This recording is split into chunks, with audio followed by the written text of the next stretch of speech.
All right, guys.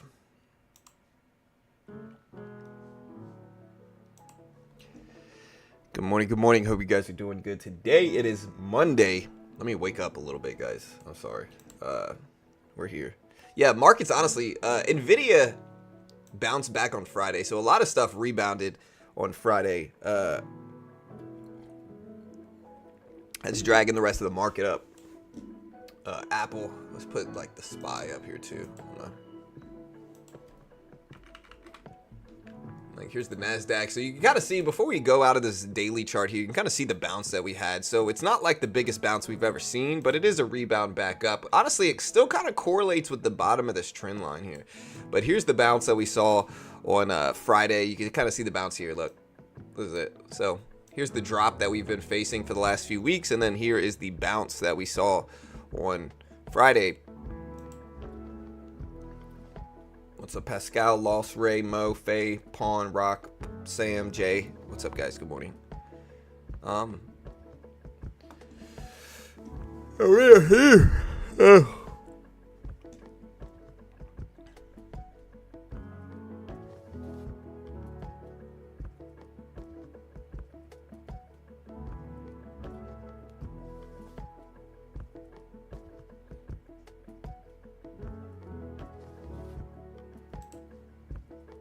How you guys doing today? Did y'all make money on Friday?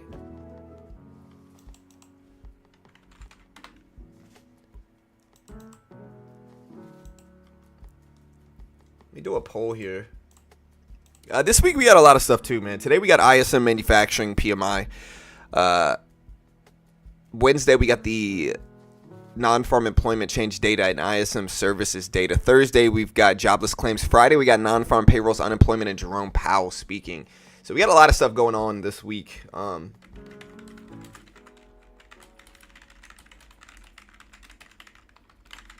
you bullish or bearish on this week's market is what the poll is going to be early this morning. Tesla's up a lot today. They're down significantly, though, over the past,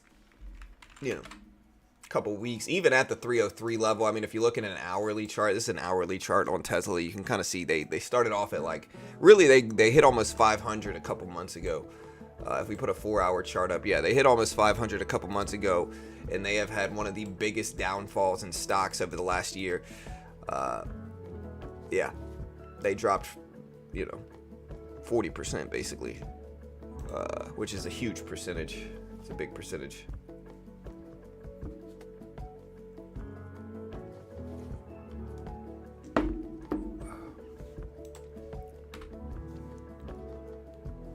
Yeah, do me a favor, hit the like button when you join, vote on the poll. The poll's now live. 75% of people are bullish, 25% of people are bearish.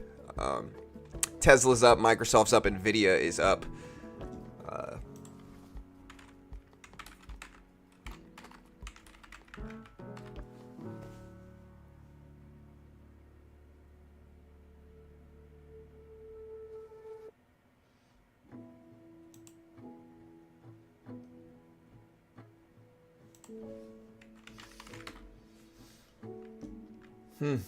It's morning time.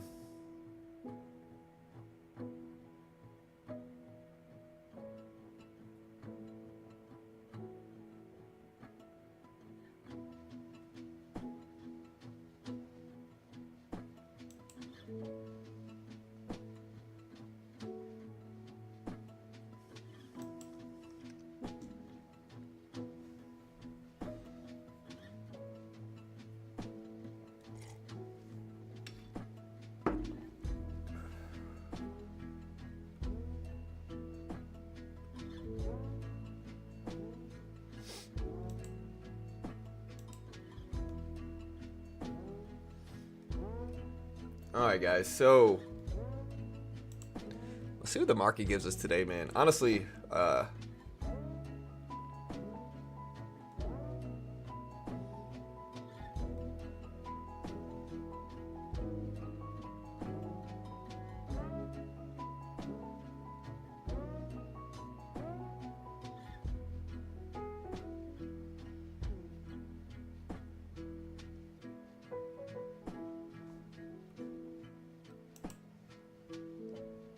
Can y'all not hear the music? The music's on. Can y'all hear it? What's up, Kareem, Nikolai, Kim, Messi, T, Beach Bum, CL, Lost, River, Pascal, Ray, Mo, Faye, Paul, and Brock, Sam. What's up, guys? Can y'all not hear it? This is a song. I mean, it's not very loud, but it's a song.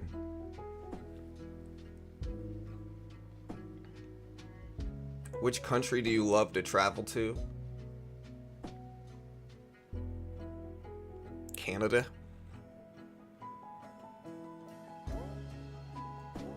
I like Canada. Canada's cool. I also like going to like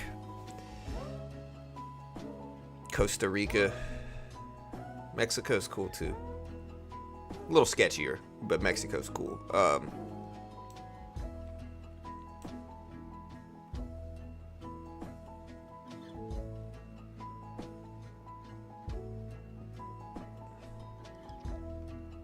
Alright, so yeah, guys, this week we got a gang of stuff going live. Let's talk about some news here. Today, honestly, we got ISM Manufacturing PMI data going live at 10 a.m. Wednesday, we got ADP Non-Farm Employment Services PMI. Thursday, we got jobless claims, trade deficit, non-farm productivity. We got Fed speakers scattered throughout the week. We got Jerome Powell speaking at 12:30 on Friday. And then next week, we got CPI, PPI, jobs. So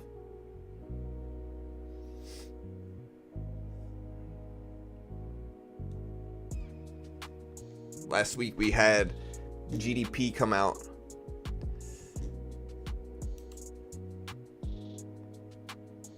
Yeah, let's talk about it.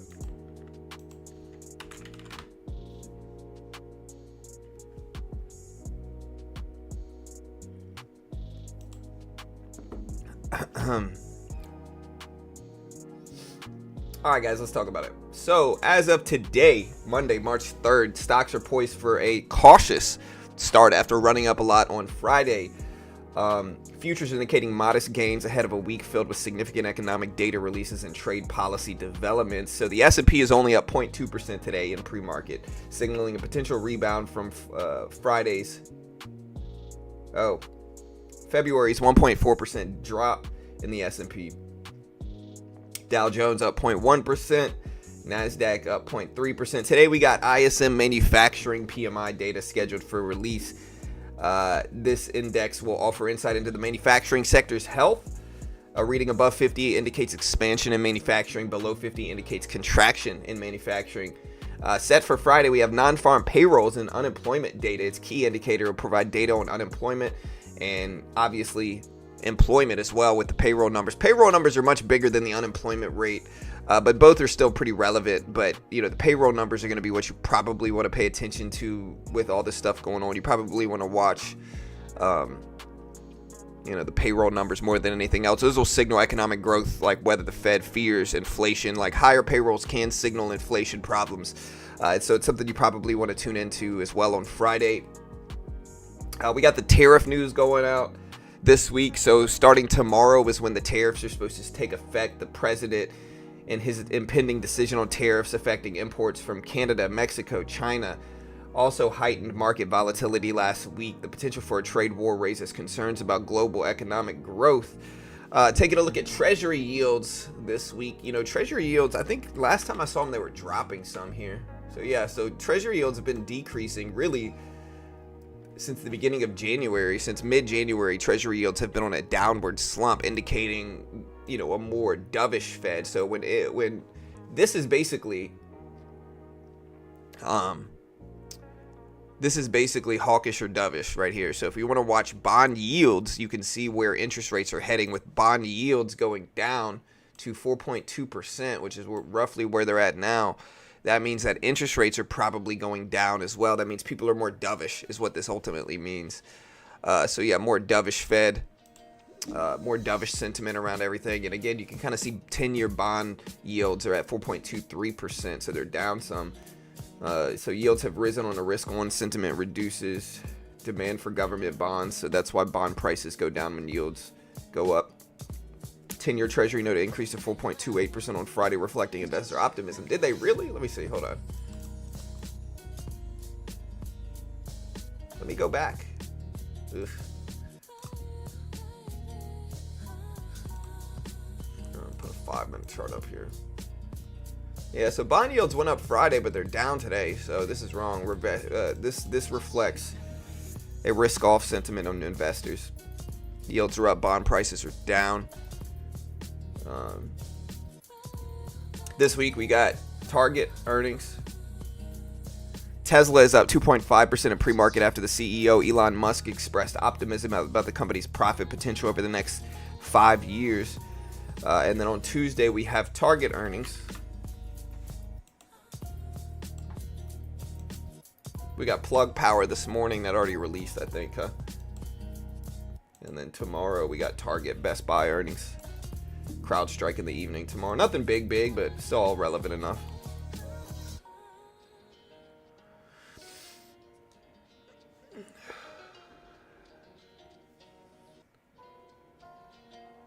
Yeah, is it Bitcoin back up? Is it Bitcoin back up to like 96? Or 93? Yeah, that's good. Bitcoin all the way back up. Good for it, man.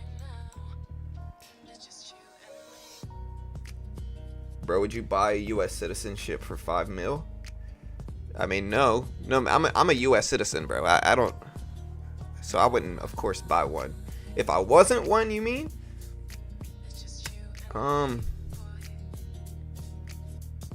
Probably not.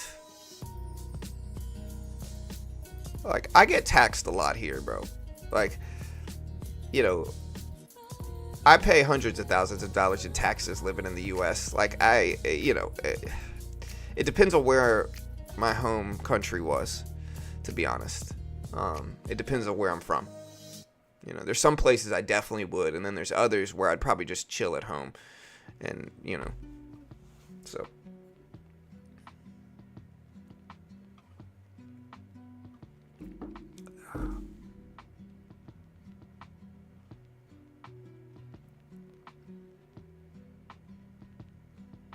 Yeah, so it really is subjective on the person. Like, it depends on the person. Rally for March, maybe. Bond yields are down. Nvidia's up. Nvidia back up from the 16s level. So here's Nvidia on Friday, guys.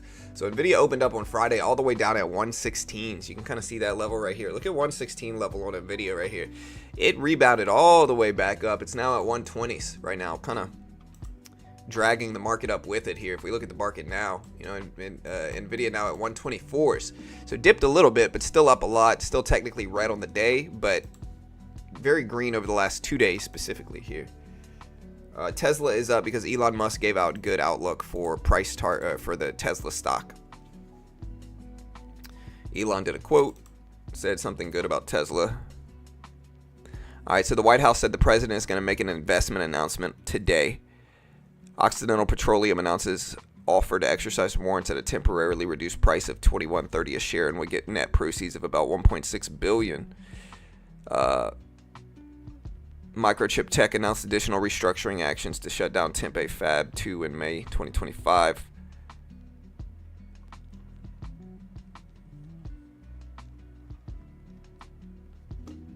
NVIDIA and Broadcom are reportedly running manufacturing tests with Intel Advanced process called 18A, according to Reuters. Where's Intel at after all this stuff? I know Intel had a good week a couple weeks ago, and Intel's all the way back up to $24 a share, so it's doing okay. It hit almost 28s.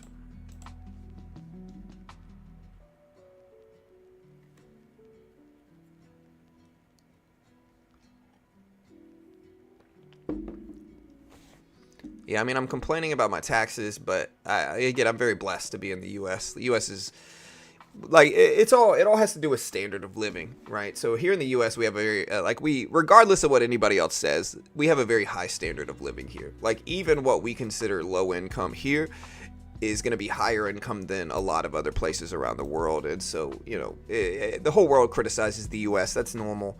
That's pretty common. You know, because we're in the world's eyes. Like, everybody's watching us for whatever reason.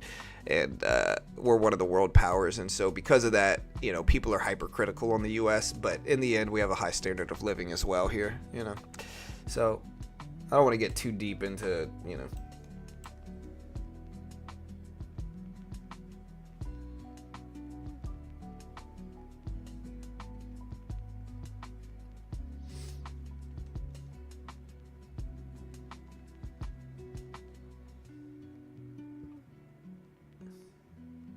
Yeah, maybe my tax dollars are going to good use. If they are, that's great. That's great. So yeah, if they are, all good. You know.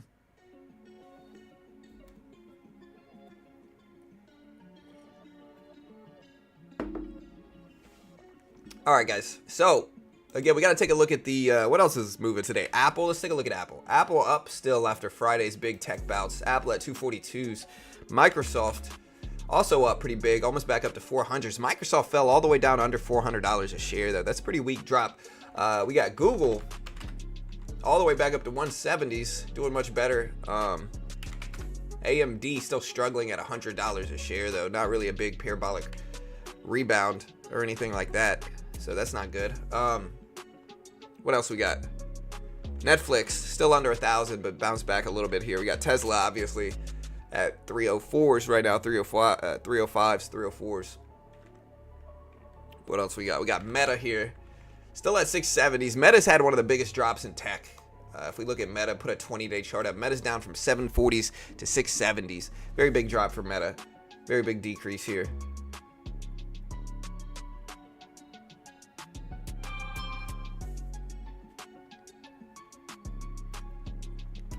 I mean, I'm okay with people critiquing the U.S. too. I think you don't want to build a situation in which you can't critique the country, right? Because that's a toxic situation as well. Like you got to be able to critique and give at least constructive criticism. In the U.S., like you got to be able to critique the country some. If it gets to a point where nobody can critique it, it becomes authoritarian, and that's not necessarily what you want. Obviously.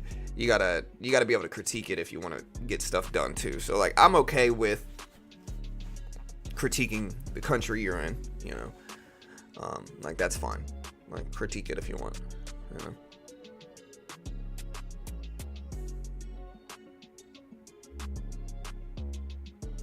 Supermicro semiconductors. Yeah, big downfall all the way back down to $40 a share. Again, this is a company that I just don't know enough about, right? And what happens is that people get super blind to the extension in these things. Like this thing is up a huge amount. It's had some pretty, let me think of the best word. It's had some pretty big volatility over the last year or so. A lot of big catalysts come out on the good side and bad side. And so, this is one of those companies where I just don't trust it. There's too many bag holders stuck in this thing that are going to tell everybody it's the greatest stock ever when really nobody really knows what's going on inside the company. And so I just avoid it because of that. I know that's an unpopular take with Supermicro semiconductors. Same thing, like Palantir's a different story. I like Palantir, and maybe Palantir, speaking of big pullbacks here, Palantir is all the way down to the 80s. There might be an argument for a dip buy. What's the PE ratio of Palantir right now?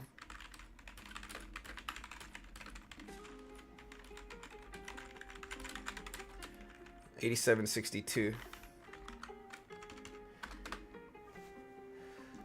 So the current PE ratio of Palantir, I know it was in the hundreds, like deep PE ratio that everybody was freaked out about.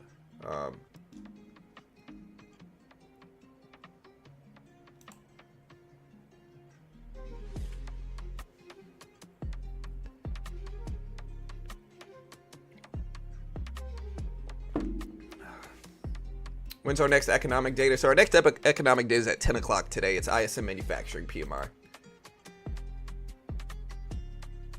All right, so the PE ratio based on a closing price of 84.92, which is even lower. So Palantir's PE ratio is 447 right now. Did we just lag? Tell me if we just lagged. I'm curious. Because that has to do with AI if we did.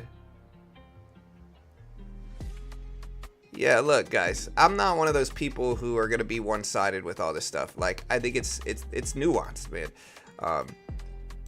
Like, I think,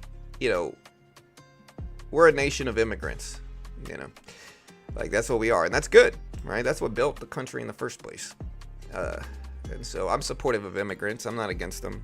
That's about as deep as I'm gonna go into it. I'm not really gonna argue about super political stuff here, respectfully.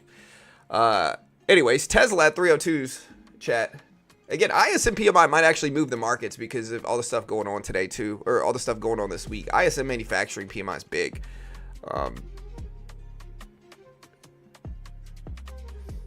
Well, we're a nation of immigrants of all sorts, really, not just, you know.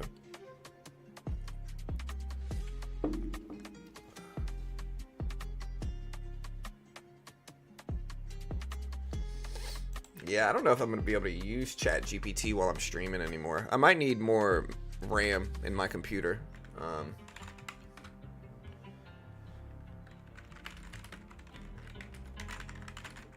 Let's try to reference something with some other AI systems.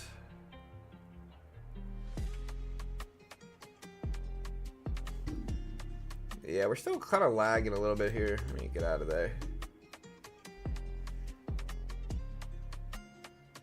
Yeah, so PE ratio is about 465, 470 for Palantir.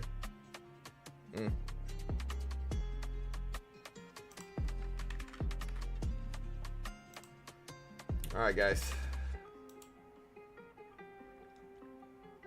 And I was curious how the market responded to yesterday's price action too. So like, this was open yesterday, no? Sunday. Market mostly. Here's from Sunday. So market went up yesterday, believe it or not, for Sunday, with all the macroeconomic stuff going on.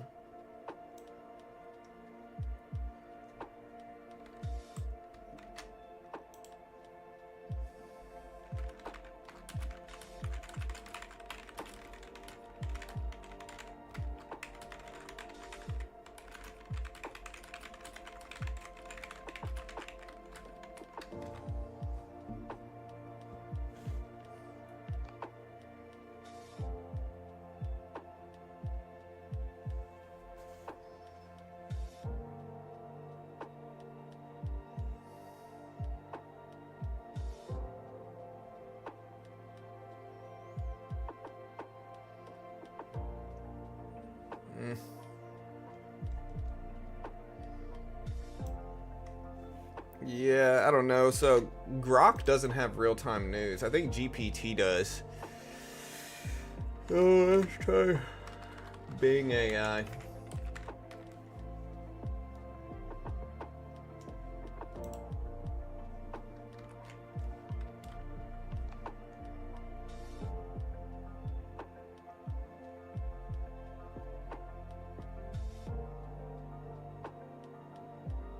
All right, so the U.S. Bureau of Economic Analysis released January PCE inflation data.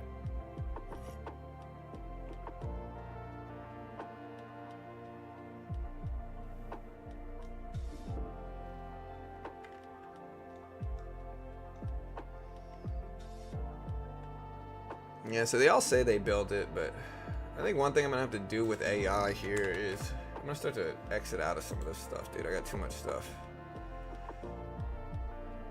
My GPTs, no, settings.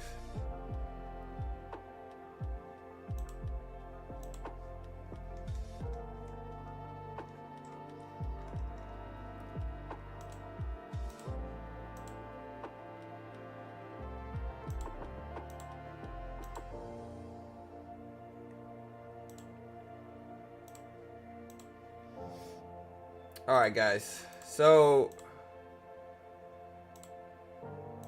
I might have too much data here. Like, I've got too many GPTs up, I think. All right, guys, how you guys doing? So what is the market doing this morning? Tesla's up big. I don't know if there's any big news that today. The ISM Manufacturing PMI is not until much later here. And so we still got a couple hours before that drops. And so we'll day trade live. All right, so the president said on a different social media platform, tomorrow night will be big. I will tell it like it is, end quote. He said he will hold a discussion with his top advisors today to decide whether to cancel or freeze aid overseas for the conflict. He said, quote, the only president who gave none.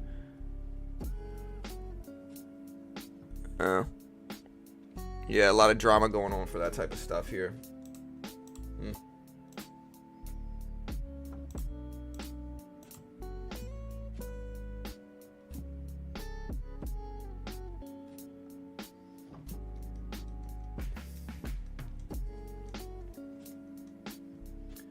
Bro, how many different side chats are there, bro? How do I delete this? Is there a way to bulk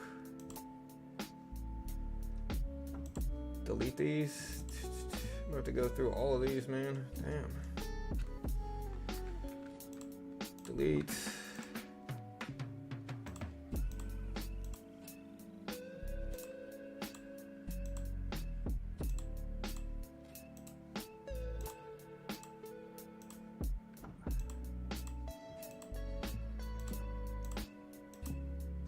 Is there any way to bulk delete your chat GPT output here, guys? All right, let me catch back up on the chat. What do you think, MicroStrategy stock? I think it's pegged to the price of Bitcoin is what I think for MicroStrategy. MicroStrategy does well, Bitcoin does well, vice versa. Same thing with most of these Bitcoin-related stocks. I appreciate how neutral you are on stream. I'm pretty like this in real life too, though, bro. Again, if I told people my honest take on stuff, both sides would probably not like me. It's okay, you know. I thought that was causing lag.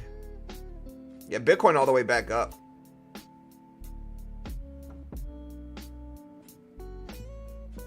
Yeah, crypto goes through cycles. Short term, it's incredibly volatile and nobody knows, right? So short term, incredibly volatile. Nobody freaking knows. Tomorrow, the tariffs pop up.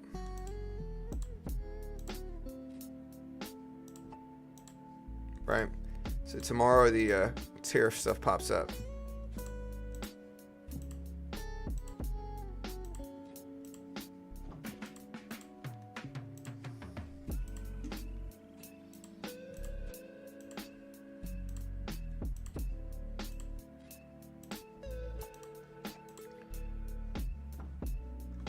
Yeah, I have to look this up. Is there a faster way? And so again, we got ISM Manufacturing PMI today. The big story this week, guys, if you want to know, is the payroll report on Friday.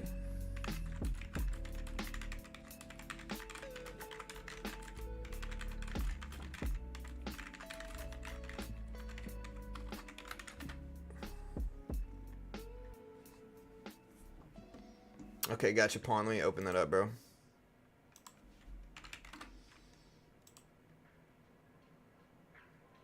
And tell me if we're lagging right now, because I'm processing an AI thing.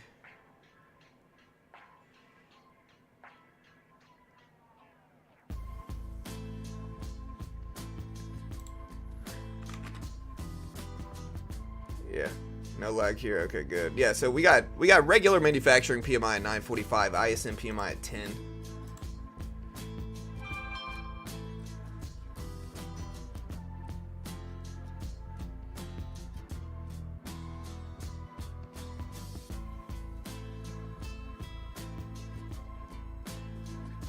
Yeah, I would delete your cash, Pawn, for the market watch thing.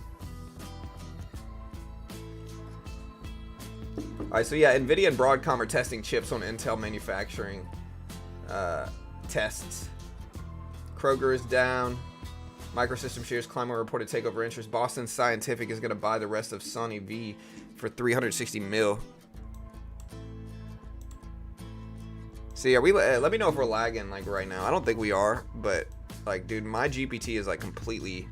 I don't know if it's just busier in the morning or what, but my GPT is like completely frozen here. Yeah, and like it completely froze. Let me do Control-Alt-Delete and look at my CPU usage. My memory usage is high, but we're still only at 50% memory.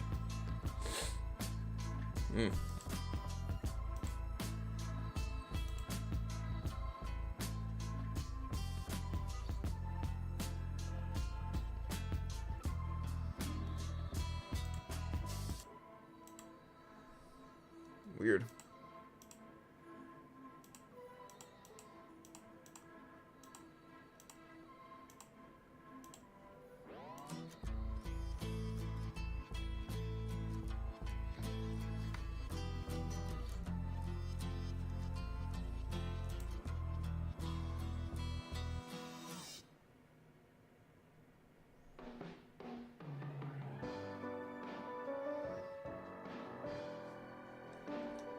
Dude, yeah, the way they've designed this is terrible, though. Like, chat GPT wise, they don't let you bulk delete any of your stuff. It's too much.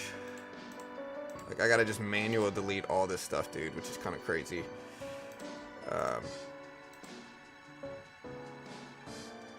It takes so long, too.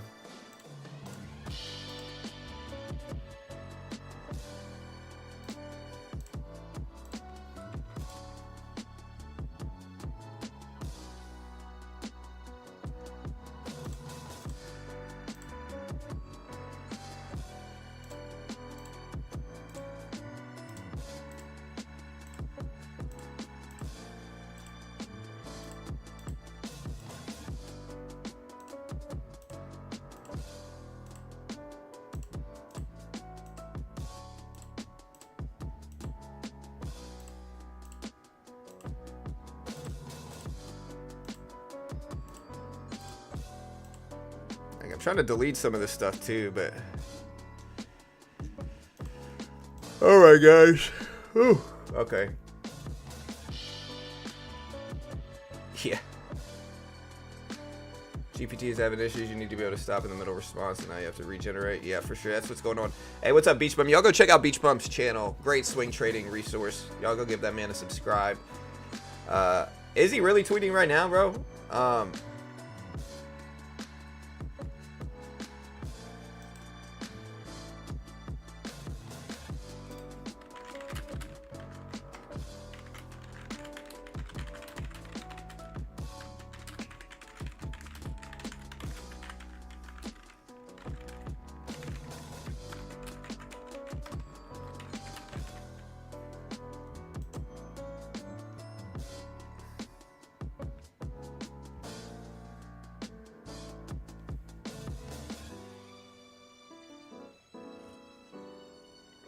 Yeah, I could probably switch to 30 FPS. I don't think I need 60 FPS, to be honest. You're probably right. The question is, does it let me do it midstream?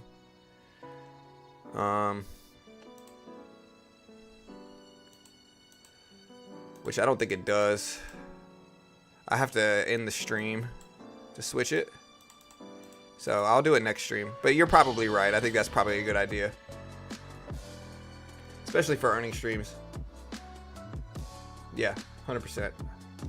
Hey, I appreciate it, guys. Listen, we still got some time. I don't think we have any 8:30 data today.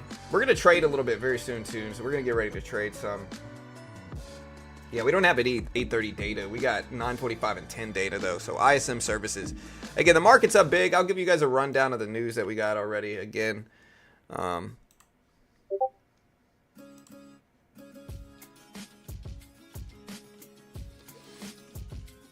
so again, S&P up 0.2% in pre-market.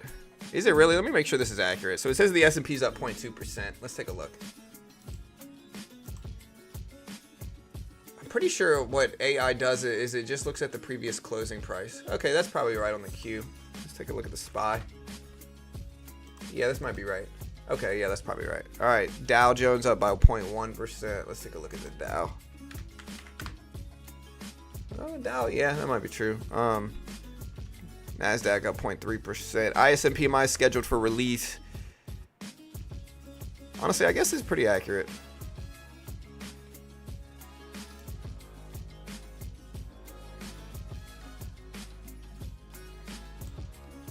We're going to get our Twitter post done here, guys.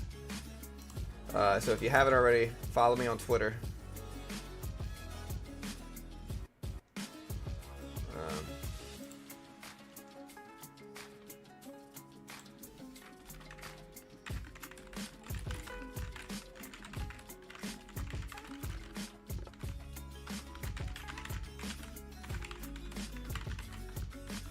So here's the biggest news in finance, March 3rd, 2025.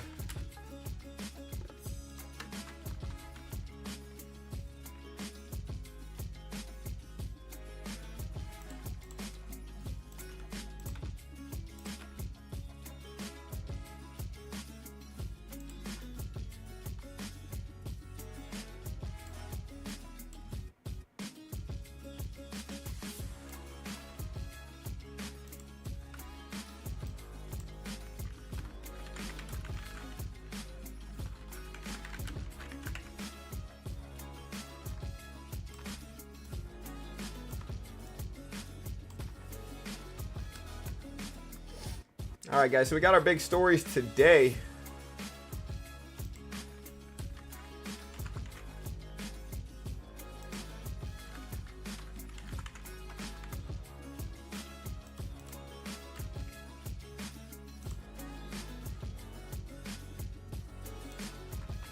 All right, so here's our post, guys. If you want a free update into markets every single day, give me a follow on x.com. Here's the link right here.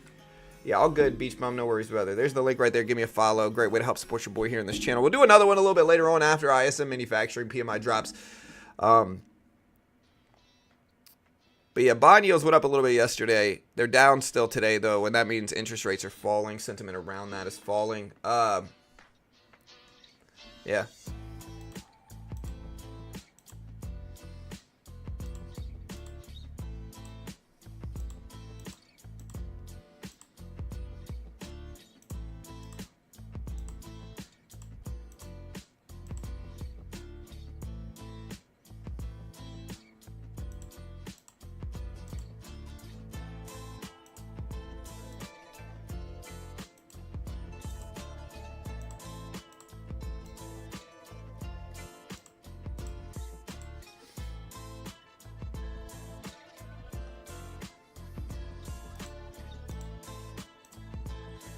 All right, so let's delete.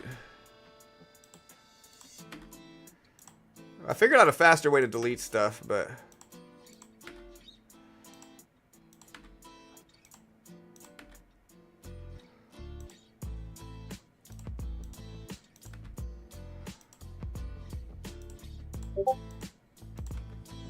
Green Day, yeah.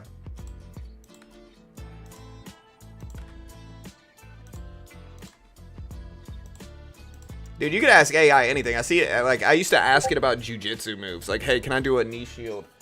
How do I get around a high knee shield pass and like all this different stuff? So,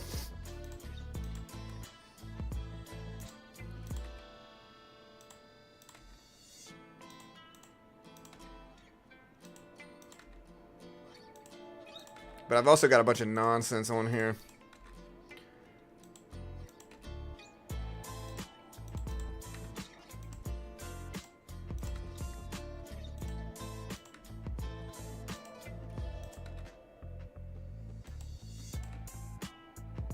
Foot injury relief.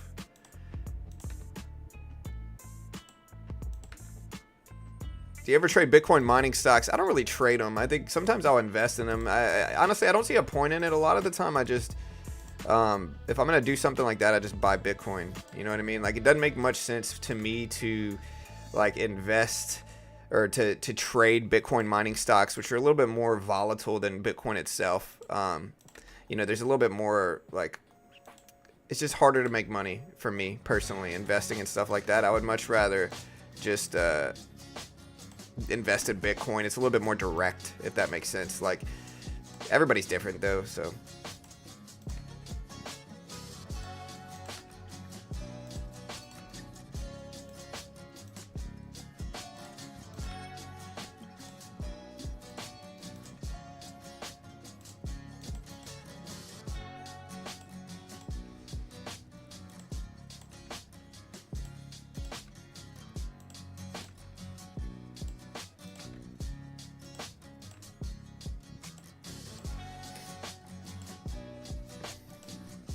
Bro, I've got so many of these. Hopefully it helps my... I'm trying to see if it helps my AI run quicker, dude.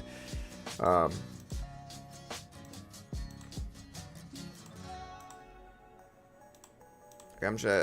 spending all this time. There's no mass delete option, and it's got to be building up, like, time here.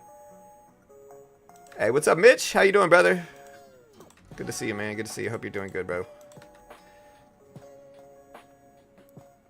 Yeah, I could ask AI to help me build something that deletes it for me. Low floats only. One separate computer for GPT. Yeah, I mean, I could have a laptop. I do have a couple laptops, bro. Honestly, for Christmas, I bought both my kids a new laptop. I got my son a little bit better one. I got my son an Alienware. Or no, I got my son a Ryzen 9 processor. Super quick computer. I got my daughter a little bit more generic one, but hers is still fast too. And so I I could use those computers, to be honest. I use them a lot for work anyway. But yeah. Hey, what's up, TD? Yeah, dude, I just spent the last like 20 minutes deleting stuff here. And again, we got ISM Manufacturing PMI today. That's the biggest thing going on. I use AI for everything. I'm action movies that I can watch with my kids, you know. Venture capital returns. Durable good order.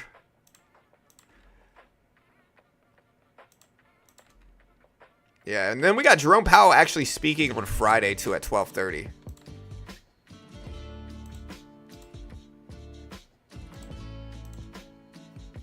So we got it's actually a pretty busy week. Friday is going to be the most volatile day though, because like Friday we got payrolls, we got unemployment, and we got Powell speaking. So all of that stuff drops Friday. That's a big report. That's going to move markets. Today's ISM Manufacturing PMI, it might be something, but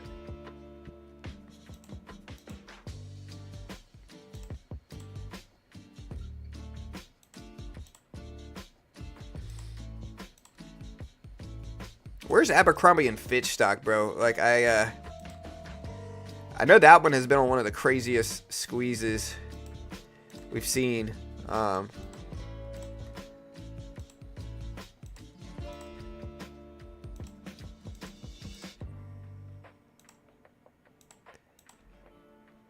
I'm hoping it helps my AI systems run better.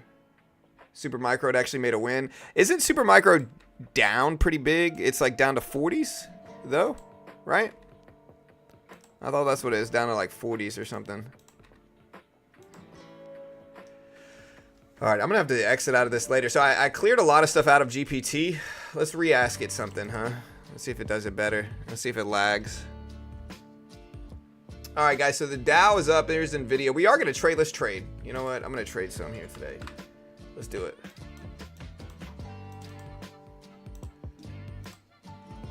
We got a couple of these accounts that were basically right on getting funded. Let's see if we can do it. We got our levels here. Stop. I should trade small though leading into the open because my big edge is at the opening bell with this, not in pre-market. I'm just not good at trading in pre-market.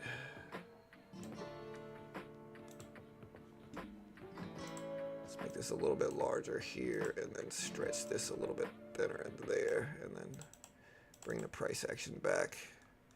Raise this up. There we go. All right, so we got this dip down to the 200 EMA here. You know what? I'm going to start buying 5 contracts here. Very small position. Micro contracts too. And we're going to add up to maybe 15 micro contracts down at that 200 exponential moving average down there. That's the plan. We'll have fun with it. It's all good either way.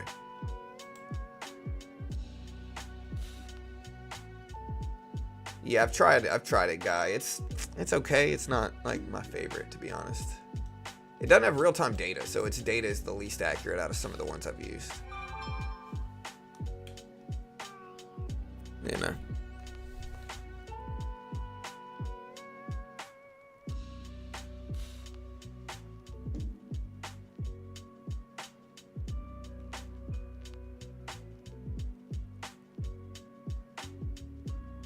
All right, so we got 5 contracts here. I could add a little bit more. We got a little pop. I wanted to add some more to it, and I guess if we get up to like 68, we will, but I'm not going to add to it until up to that level because I'm not really safe from a pullback until we get up there. We're at 66. Okay, now I can add a little bit more. We're in 8 contracts here.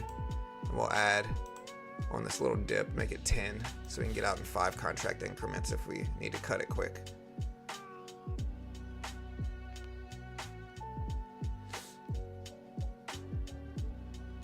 Go. All right, we took half off there, locked it out. Oof, big retracement back. Woo.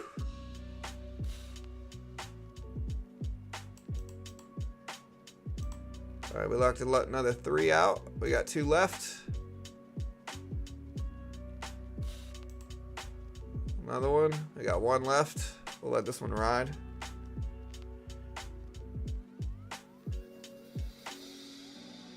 Yeah, I'm just gonna cut out the rest there. So we made close to $100.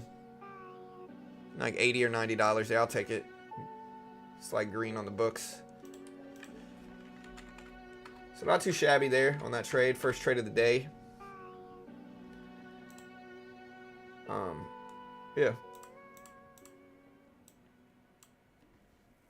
So far, so good.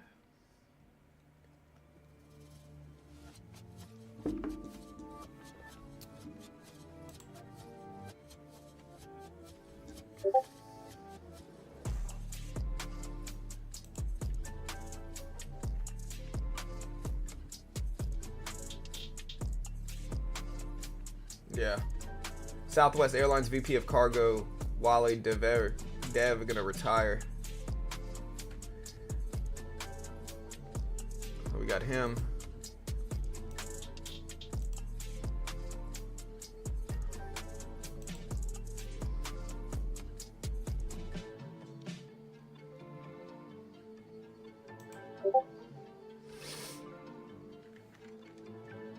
Yeah, y'all bump the like button, hit the subscribe button while you're here. So we cut out of this here. We're also at a downward trend. Look at this pullback. I'm gonna mute this. Sorry, guys.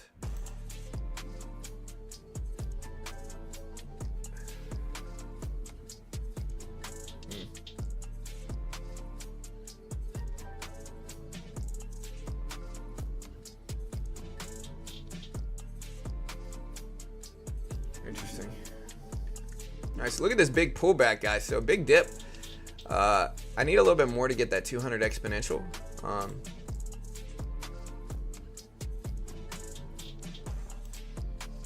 So we're gonna give it some time.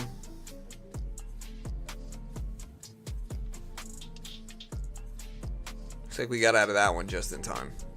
We get a dip down to this level, we'll add back too.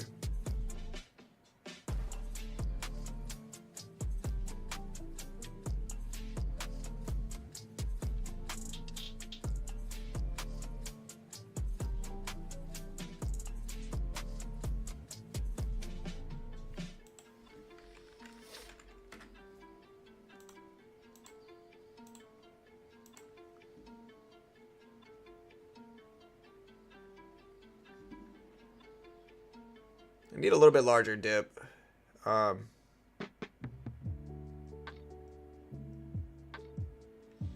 watching the Dow. I think we also have to watch like Tesla here. Tesla down at 300s.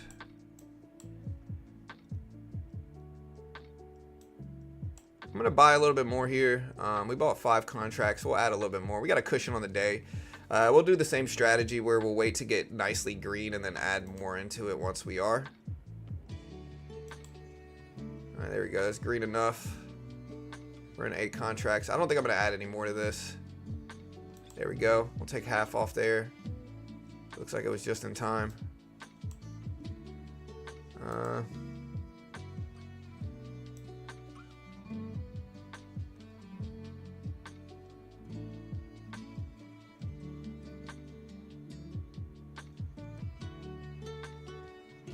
Trying to get it to run. We'll take a little piece off there and lock out. What happened? Oh. Somehow it counted that as green.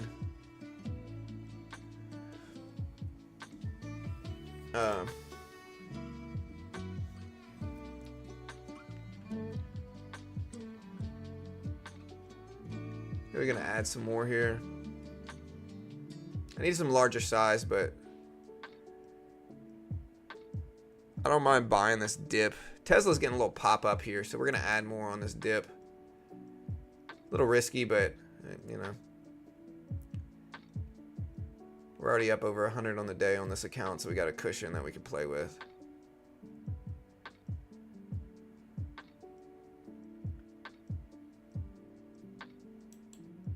All right, so we got 9 contracts. We'll add one more.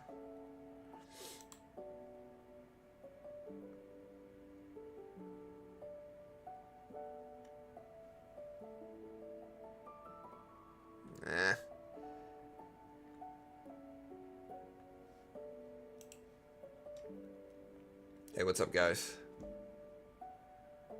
Well, I guess we can try to add to this, I guess is what I'll try to do. This is a combine account, so it's a little bit different risk tolerance than I would if I was trading like a normal account. So we got 20 now, but we're going to keep it in 10 increments.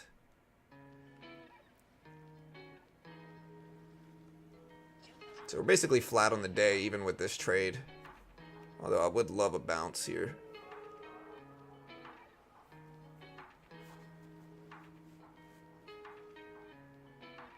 So watching Tesla. Tesla rebounded some. I was hoping the whole market would follow Tesla, but where's Apple? Let me see what Apple's doing.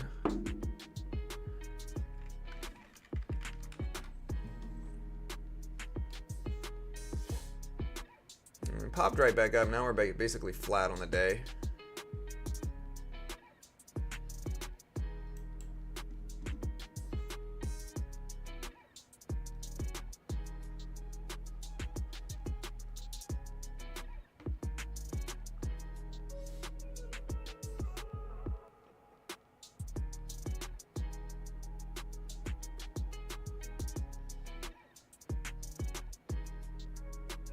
I'm going to take half off just to protect the trade. So we took the loss in. We're still kind of green on the day if we can get in profitable in this. But we'll give it some more time now.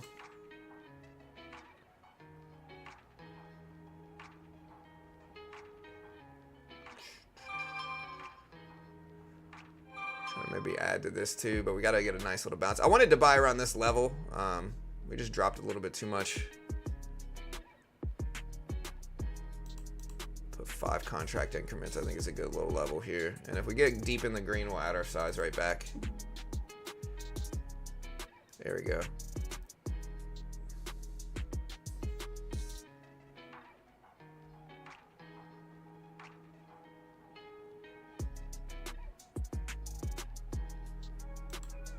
So we're in 15 contracts now. We're going to try to trade 5 contract increments.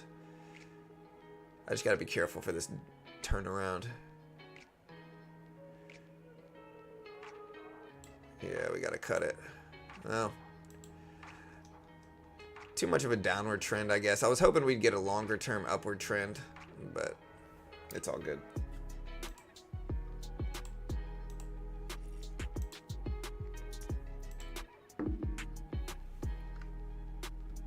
Kind of flat on the day, could be worse.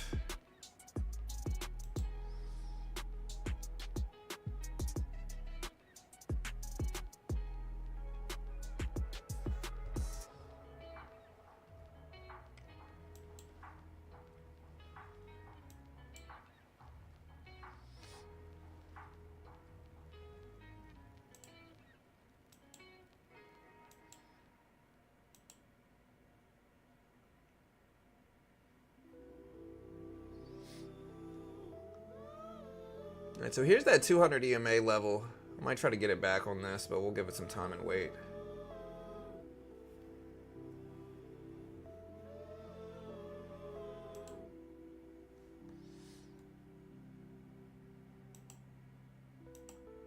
Alright, we're going to take smaller size. I know I'm kind of beating a dead horse here, and that's alright. Again, it's a combine account, so we're trying to get some trades for you guys early this morning, but we're going to take small size, see if we get some time to bounce. Let me check the chat.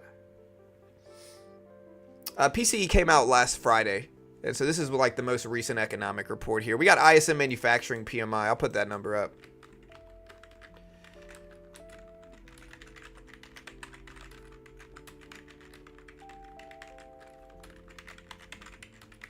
All right, so ISM Manufacturing PMI, it's expected today at 50.6. So we'll put that up on screen, I guess, now. So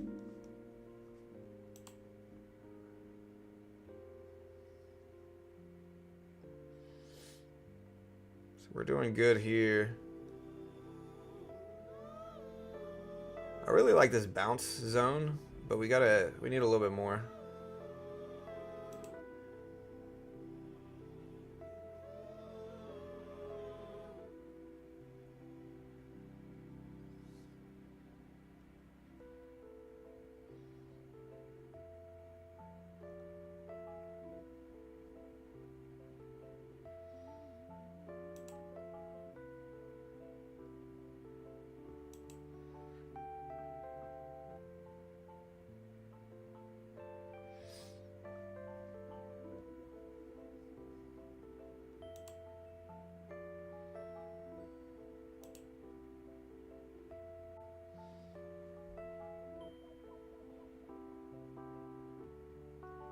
So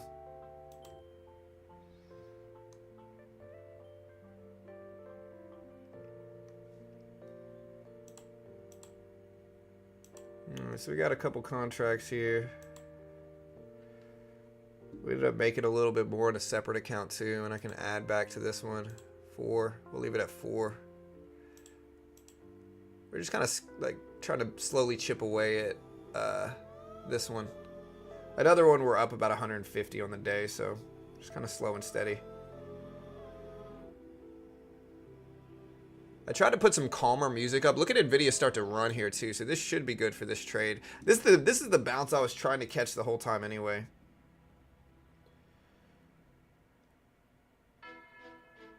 Yeah, we talked about crypto. Crypto bounced back a huge amount yesterday too. So we're gonna unlock half of the profit here on this. And now we got Nvidia starting to bounce back too.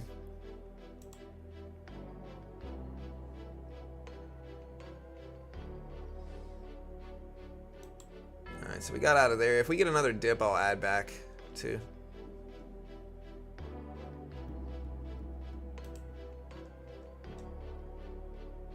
Yeah, let me know. I kind of switched the vibe for the music some.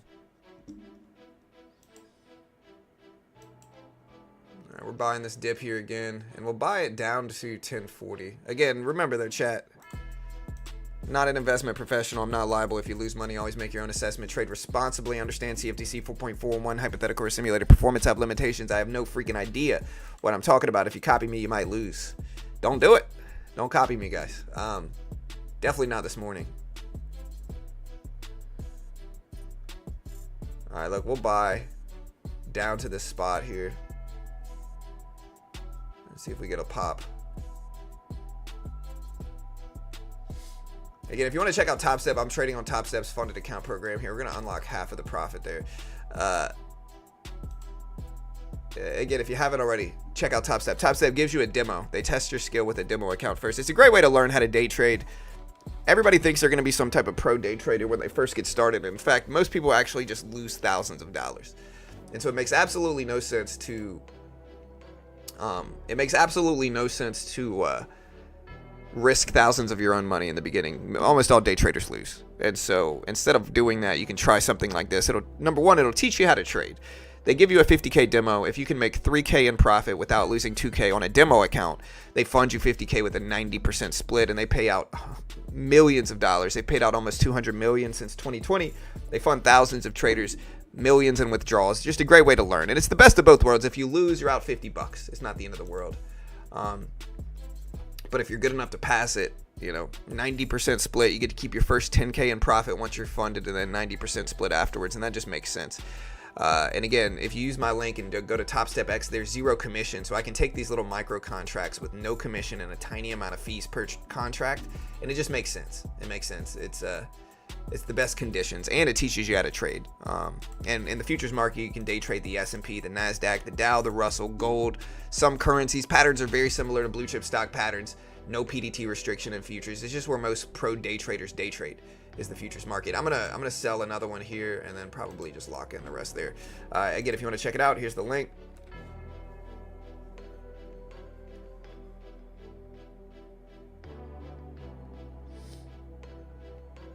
Yeah, this little hammer candle right there for sure.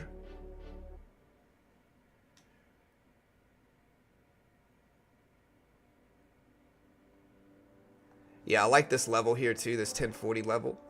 Really nice long-term level.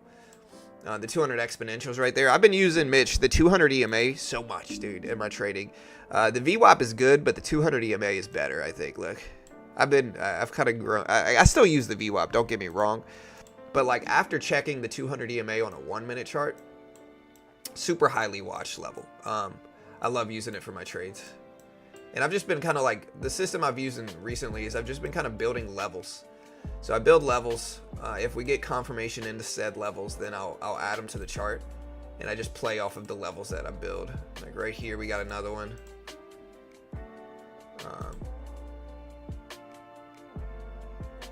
Might want to add like a couple different ones here. We lower this one down some to that. And then I could use this isolated low here, but... And we'll move this one up too if we get a rejection coming soon. Like, because I think this could be a level as well, to be honest. So I'm just waiting to see how this one responds to see where to put this level.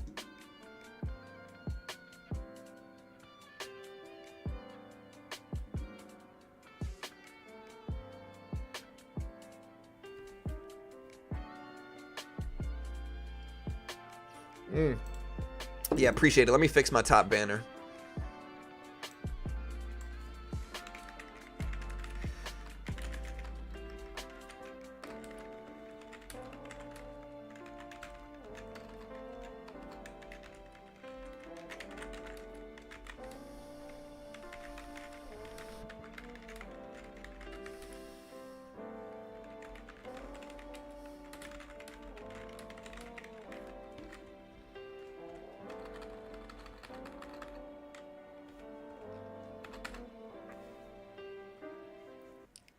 Yeah, so I just fixed the banner.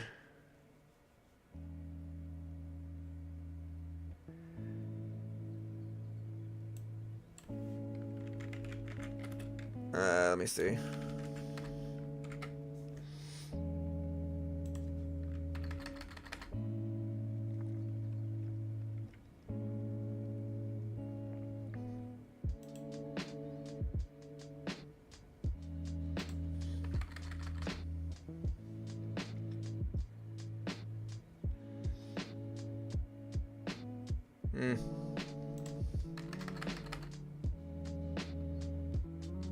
All right, there we go. That should be good. So the top banner is now fixed. Man, look at this rebound back up here. We can watch 1081 or 81 right here. See if that holds resistance. But I could have stayed in it. This was the bounce I was shooting for the whole time, man. Like, again, like we got ourselves a little red on this account, but we're green in another one. We got a couple different ones. So we're kind of flat on the day. But this was the bounce I was looking for the whole time. And the logic of it is this, right? Like we had this big surge. And then we have this big pullback here. And so the next step in the pattern is a big surge. It's really simple. We'll see if we continue moving up, though. A lot of tech is back, though. Like Tesla's back up some.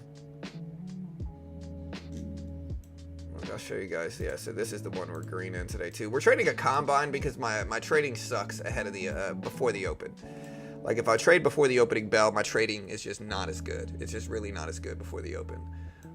I've done lots of systems and back tested this. Like my trading is just not as good in pre-market. And so if I do trade in pre-market, I trade like combine accounts or something like that. And then I switch to my actual funded account after the opening bell just to help me be more selective.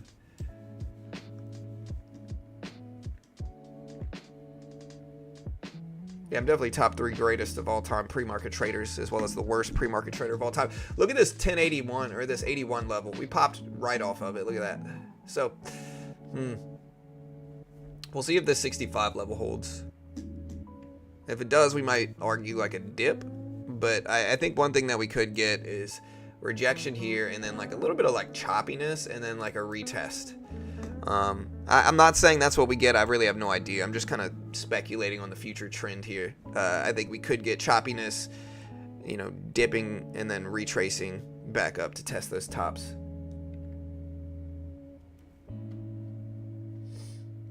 We got almost 750 people here. We still got ISM PMI data today, which is the big thing, right? Like the ISM PMI is big.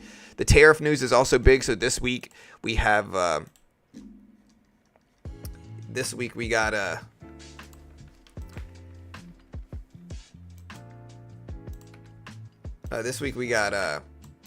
the tariff stuff going live, dude.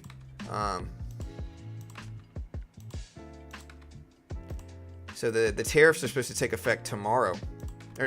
Tomorrow. So it's a big thing, man, a big thing.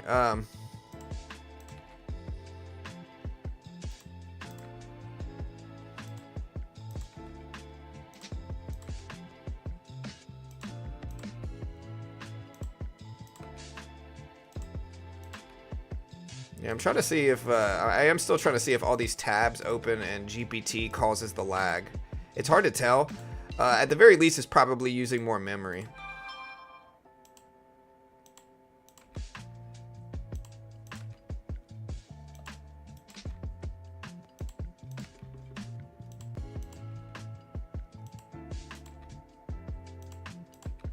I've got a bunch of weird stuff. Do flies perceive time differently? But I also have stuff like what's comparing AMD and NVIDIA.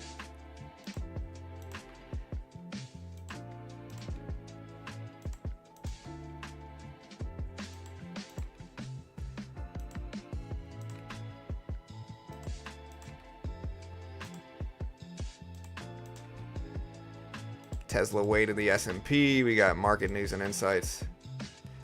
How will tariffs affect long-term gains? Well,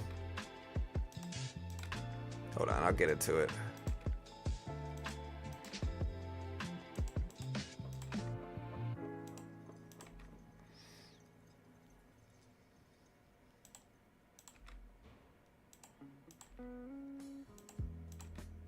I hear people talk about investing in land. Does anybody know if land is good investments? Like I see some like advertisements mostly about investing in land. Do you guys think it's a genuine business like thing, or what do you guys think?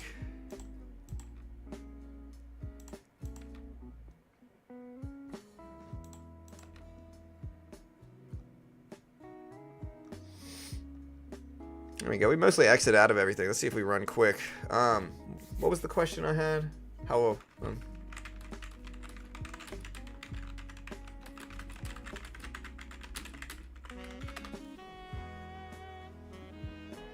all right, so look at this dip here, chat. Wow. This looks like some type of fundamental catalyst. I would normally buy it up. I want to make sure nothing else is going on right here, though. Hold on. Look at this drop. Wow. This has got to be some type of economic fundamental catalyst. I don't think there was anything at 8:30 though. There was no news at 8:30 today, guys. We had CPI for Europe come out today, huh? Yeah. So we had European CPI showed up higher than expected, 2.6 year over year for core. Regular is 2.4 versus 2.3, higher than expected. We didn't really have any reports coming out at 8:30 today, so it's weird to see the market like make a move like this at 8:30 Eastern time. And I don't see any news that came out either, so very strange.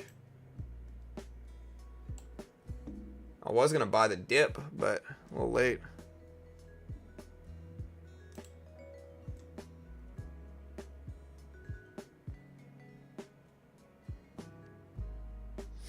Yeah, and I think manufacturing data today on the heels of all the tariffs is important because, like, the reason we put tariffs, like, I heard some people ask, like, hey, why do we do tariffs? Like, what's the point of tariffs?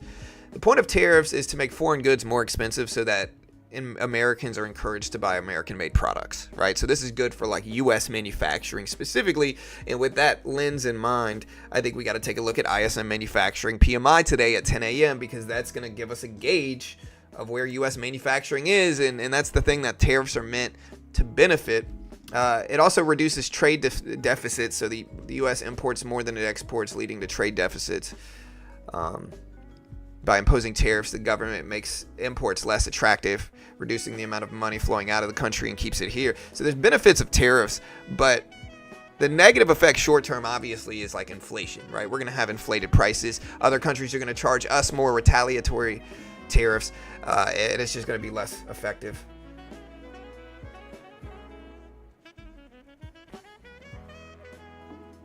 Depends on where you are. You need a lot of money, so it's not ideal.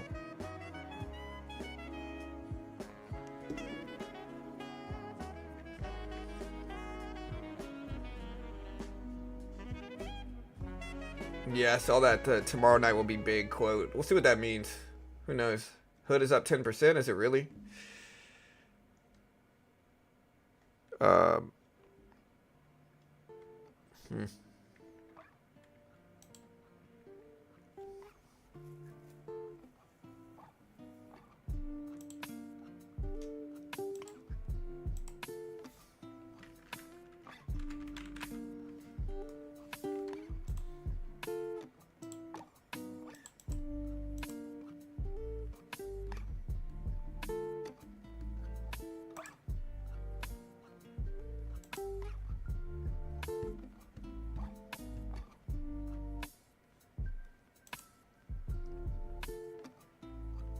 In my field, work equipment got more expensive. That's an objective fact.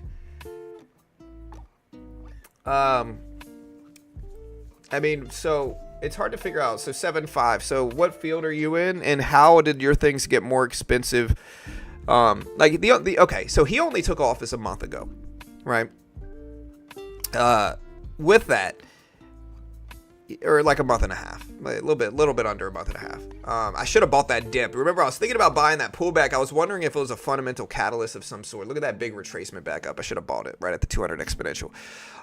So most of the tariffs have not taken effect yet, though. 7.5. Like they're supposed to take effect tomorrow. Actually, that's when the tariffs are set to take effect. So we still got to wait for them to take effect, if that makes sense.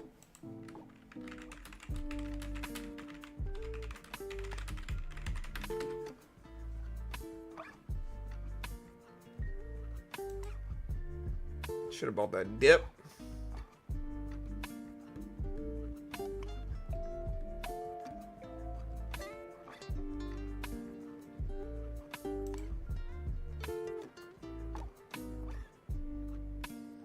If you get good entry price like everything else for land. Yeah, I thought about it. I don't know.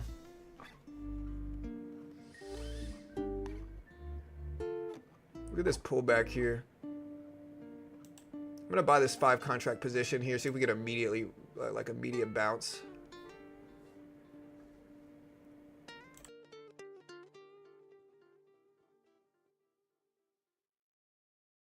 All right, so we're flat on the position, slightly green. I just want to see if we get a move back up to 6.6 right here, 6.7. All right, we got 8 contracts. We'll take 10, and we'll use 5 increments.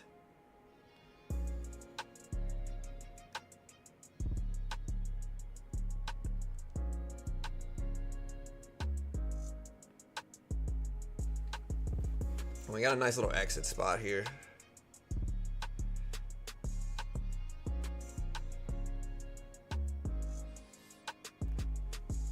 All right, so there's a bounce.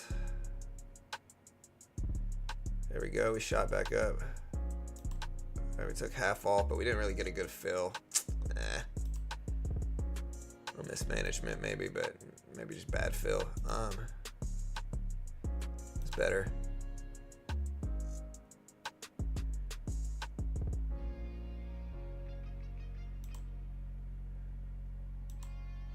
There we go. Took some chunks off of it here. Very small position. There are 3 contracts left. I'll either add to it or cut it if it looks weak. Powell speaks not today, on Friday is when Powell speaks.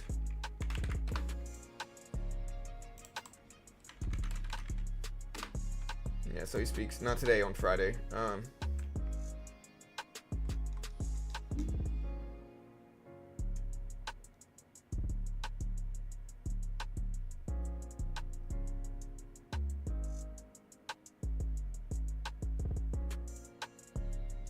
So we're gonna get out pretty flat here on this position. I'm gonna give it 1 second to retrace, but if not, we're gonna cut it.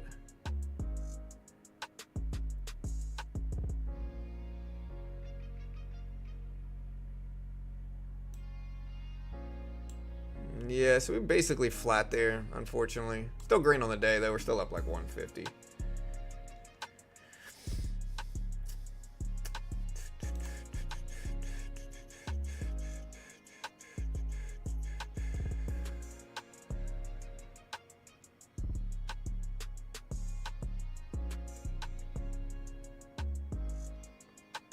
Yeah, we even retraced back up.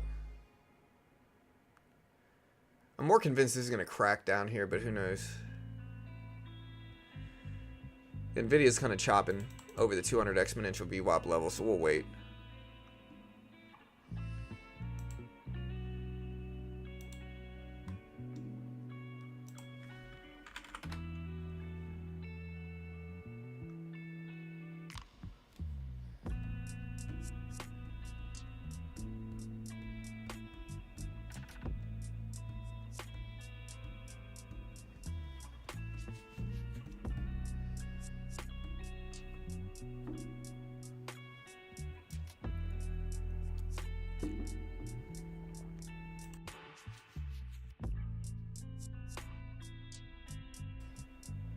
All right, so we're kind of stagnating here, not really doing too much.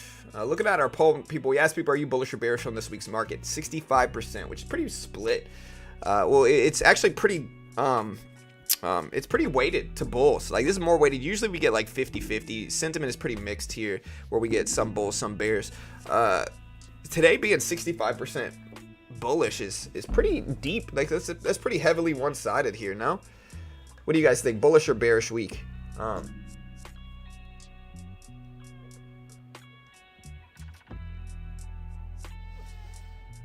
I think we got to watch Nvidia. I think we got to watch like Apple. I'm going to put some of the big stocks up. We got like Apple.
All right, so we are dipping down a little bit. Do I want to buy this dip? I think everybody is probably going to be shorting this, so I actually like buying here for some reason. Maybe I think we got a lot of support levels underneath us here, so I can kind of buy in deep and see if we get a pop, which there we go. Yep. I'm going to take half off there and get out the rest there. So yeah, the mindset was correct here. And again, this is what it kind of shows. Like, so many people jump in short. If it's too obvious, it squeezes people out, is what you got to understand. Like, if it's too obvious, it squeezes people out. Exactly what I said happened here, which is like, so many people are going to jump in short, and when we crack this low, right, that's going to cause an influx of buys coming in if they're wrong, and so we get that little pop back up. I still kind of even like a buy, but I'll take it.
All right, so we got a little bounce.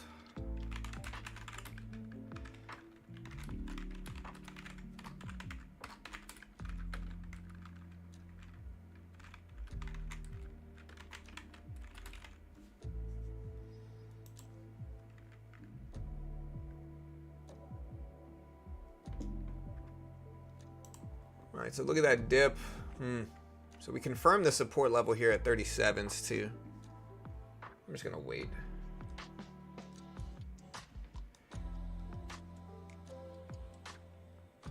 Yeah, well, it kind of went up quick, so I gotta get out. Or it kind of went down fast. The only saving grace here is this 36 level, I think. 37s. It seems to be a level. It's a level I had on my chart historically from way, way back, and it's this isolated high up here. But if we break underneath it, it's a different story. I gotta just try to... This is why I scalp these type of moves, but...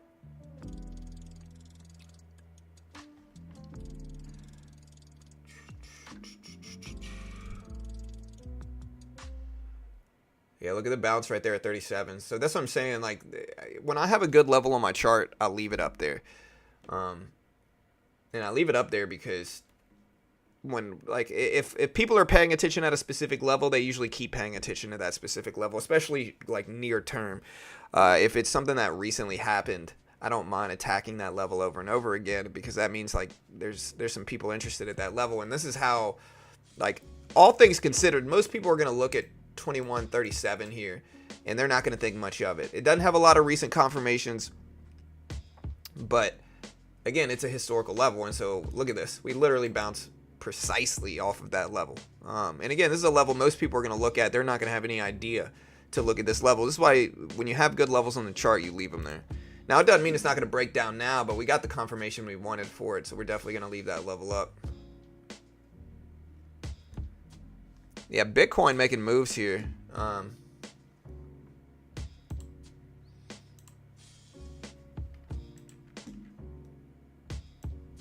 right, so again, U.S. will impose 25% tariffs on most imports from Canada and Mexico, effective tomorrow, March 4th. Same thing with China. 10% on Chinese goods will take effect tomorrow, doubling the previous rate from 10 to 20%. Look at that bounce right at 2037.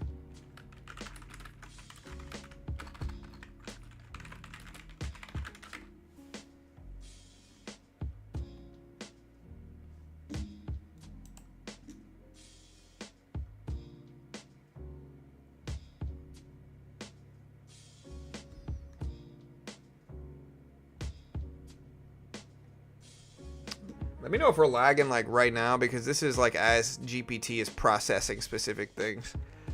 So look, there's the big pop. Check out Occidental Petroleum. Yeah, I saw the OXY news. I did see the Occidental Petroleum news.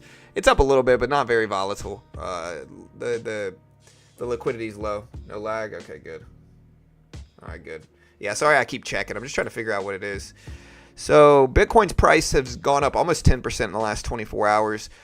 It's primarily attributed to the president's announcement of a U.S. crypto strategic reserve, which will include most major crypto currencies such as Bitcoin, ETH, XRP, Solana, and Cardano. It's a big shift in U.S. policy towards digital assets. And so, yeah, that's why the market's up.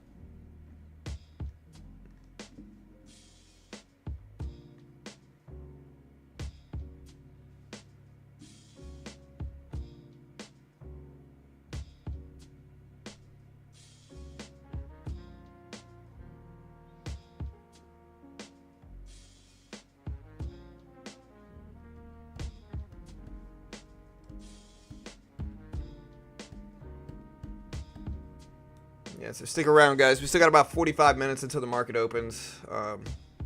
Yeah.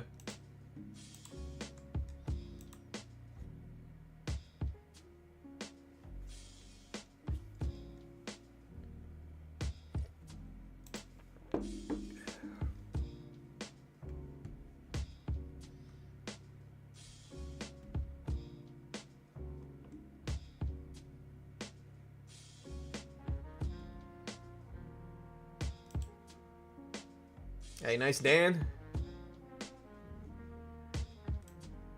The chrono, what do you mean, the timer?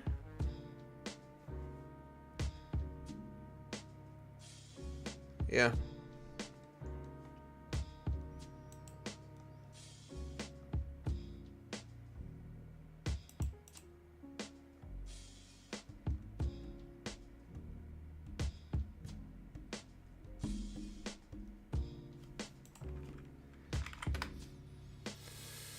All right, guys.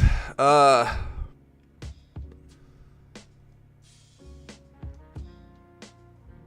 will be right back. I'll be right back. All right, I'll put the timer up for how long I have to get back here. I'll be back with it. I'm gonna put it 2 minutes.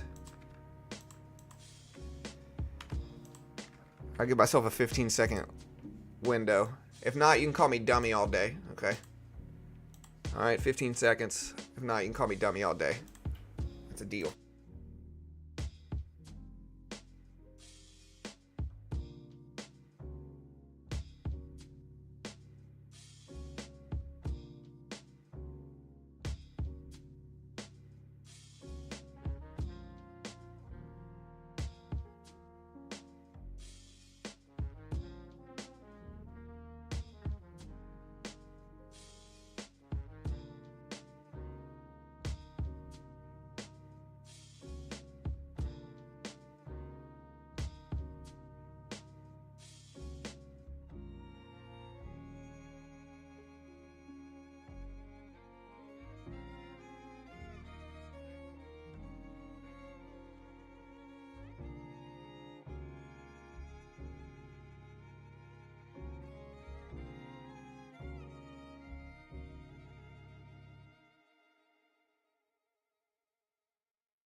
Just in time, guys. 5 seconds. That's timing right there, guys. That's timing.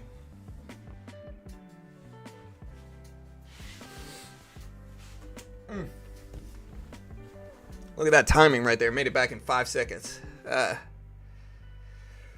Whew. All right. Well, just top 3 timers in the world right now.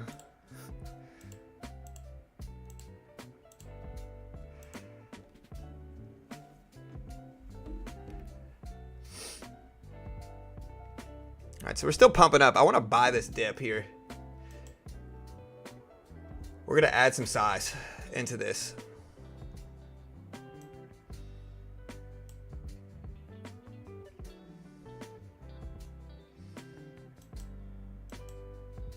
All right, we're in 9 contracts here. Took some bad fill. Better fill. 3 contracts now. A little disappointed. I could have had a little bit more. It just kind of faked me out on that last little piece.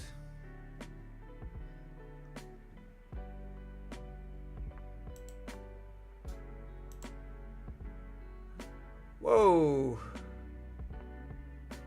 What the heck was that? I'm going to get out there. So, we're basically flat on the trade. I don't know where that candle come from. This looks like an economic news report. And so we're still green on the day. I don't know what that was, dude.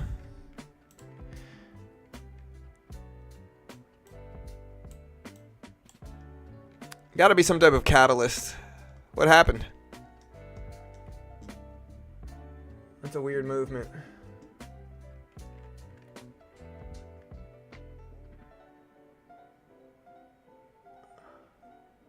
And honestly, it faked me out. I got out. It would have been a nicely green trade too. That's a weird candle right there, though. That's strange.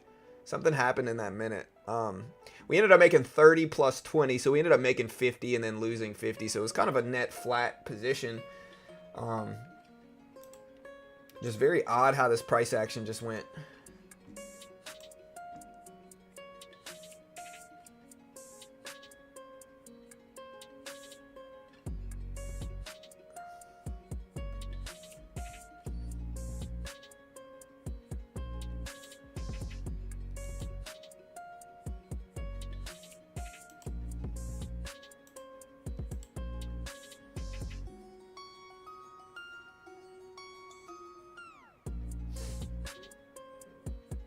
Yeah, I mean, Coin, you seem a little desperate to criticize, brother. I didn't buy it here. I bought it here, which would have been a good buy. Something happened. That's probably some type of economic release. But you seem just a little too desperate to criticize, brother. And again, like, usually profitable traders don't act like that. Profitable traders aren't going to sit there and nitpick around, like, trader activity. That's just not something they do. And so good luck to you, brother. I wish you the best, man. You know.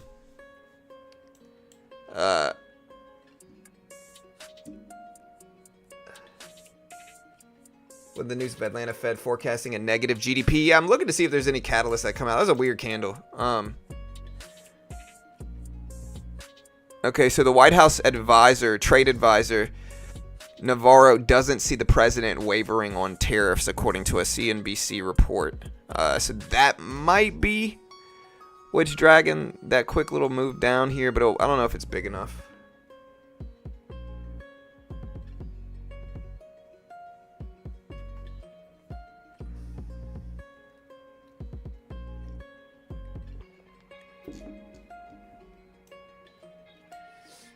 Yeah, look at this line too here. 66 level, rejecting beautifully right off of it.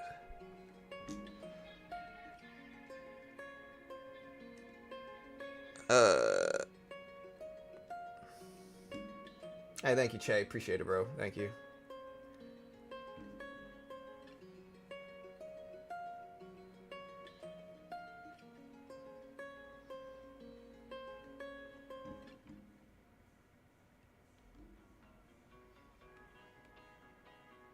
No, I don't really trade foreign markets. Not really.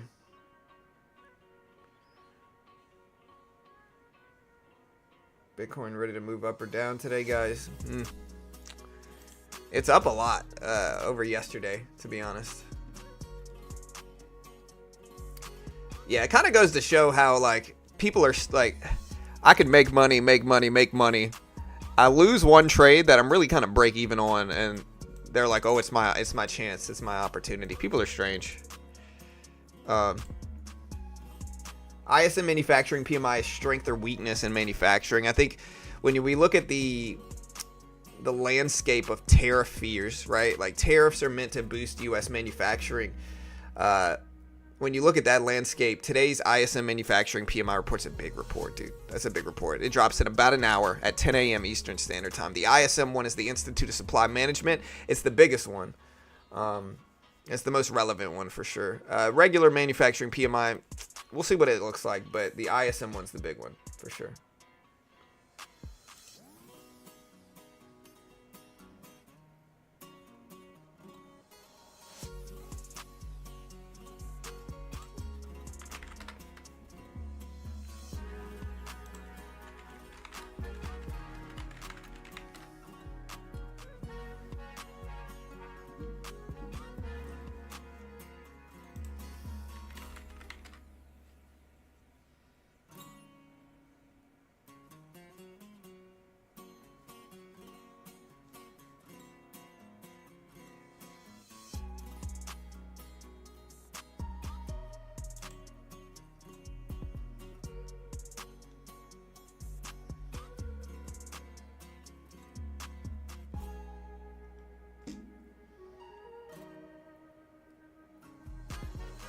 Bitcoin won't go down. Yeah, I'm just sitting tight waiting here. Honestly, my levels, my lines have worked very well. Look at this. So we confirmed this one already. We bounced directly off of this one. And so eventually we might break through it, and now we are. But now I'd look for this level to be resistance here underneath it. I'm not going to buy it yet. It's a little too high up there in the range. But we are starting to head up some. Yeah, check out our Discord. It's completely free, doesn't cost anything. There's the link right there in chat if you want to help support your boy here in this channel. Check out the Discord link right there. There it is in chat right there.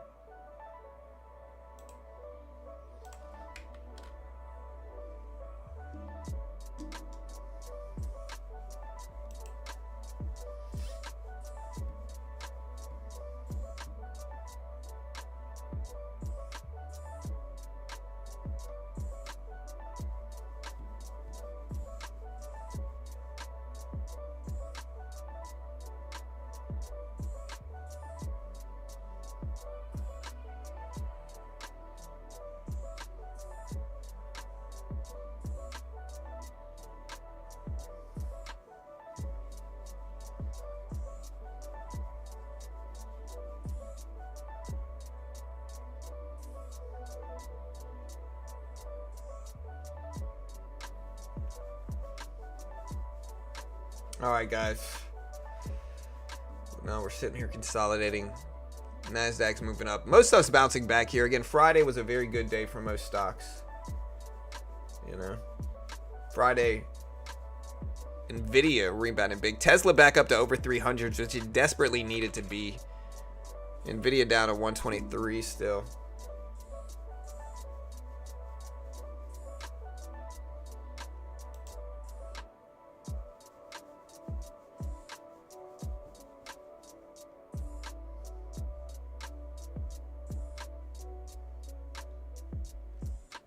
All right, we're sitting tight. There's 8 o'clock here. Let's get ready to day trade.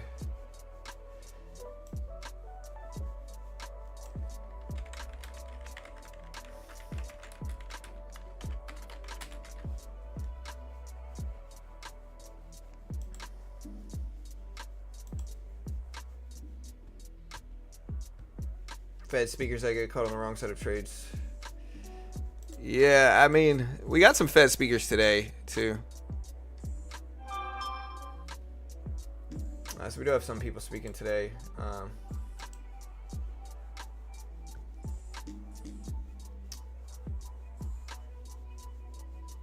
Yeah, I mean, so here's the thing. Like, this is the sentiment right now. I'm going to preface this with I have no freaking idea what this is going to do, right? But we are around the 200 exponential right here. Technically in an upward trend, and I think most stocks are trending upward right now. If we look at Nvidia, slightly red on the day, and that's a big stock though. Apple slightly red on the day, but Apple has been trending up for the last 30 minutes or so. Meta, same thing. Meta's been trending up all morning basically. Tesla, same thing. Tesla's been trending up all morning. Google's on an uptrend. AMD's on an uptrend. And so most stocks are green in tech right now. So most tech is green. It's still early to tell though, but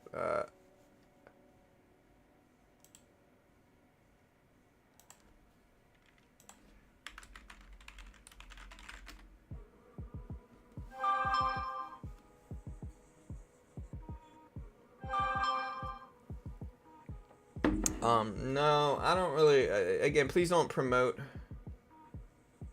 Okay, here we're gonna put you in timeout. Please stop spamming. Like again, anybody that's willing to send a YouTuber like targeted bots is gonna be unethical. Don't listen to them. So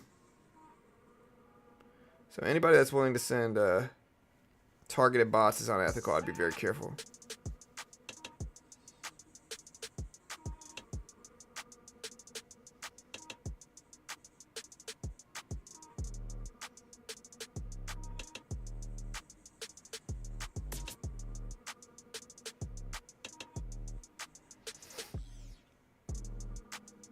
Yeah, just be careful.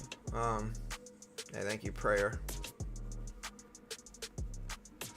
All right, so we are creeping up towards the top of the range here. Very sideways choppiness for a Monday, though. Tesla is one of the stocks that's rebounding short term, that's dragging the indices up this morning. Here's Tesla right here. So Tesla up to 302s right now, 302s, 303s.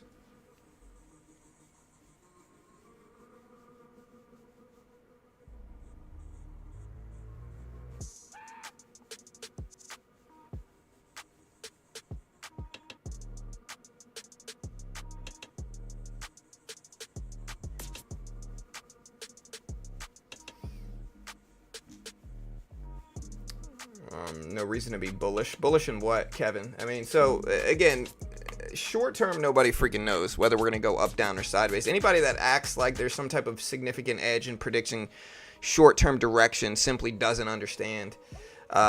There might be a little bit of edge, but it's certainly not super weighted to either side short term. Anything could happen. Variance is so high. And I mean, look at the market rip up right now. Look at this pump right now at 2108. So, short term, nobody freaking knows, man.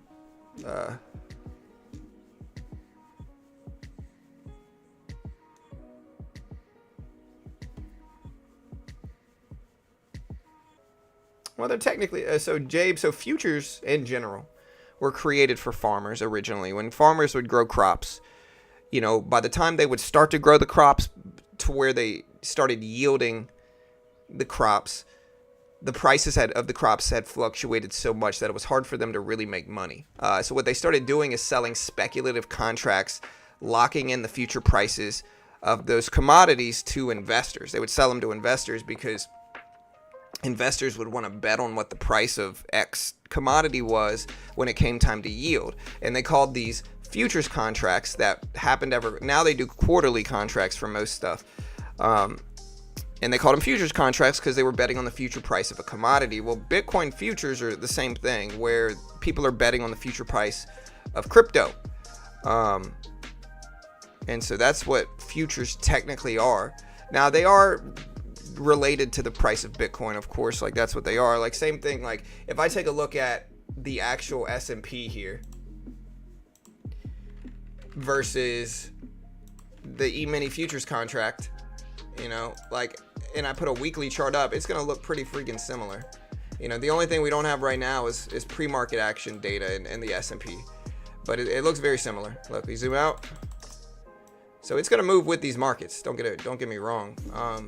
Same thing with crypto. All right, so look, here's the big bull run. And this is what I mean. Like, nobody freaking knows if we're going to go up, down, or sideways and stuff like this, man.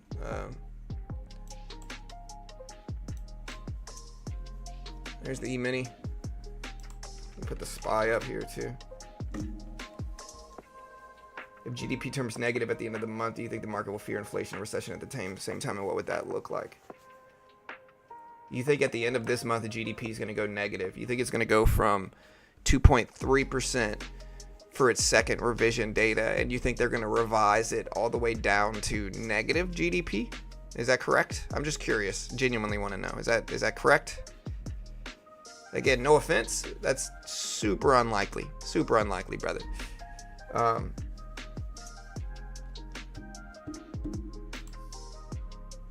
Yeah, just incredibly unlikely. Incredibly unlikely.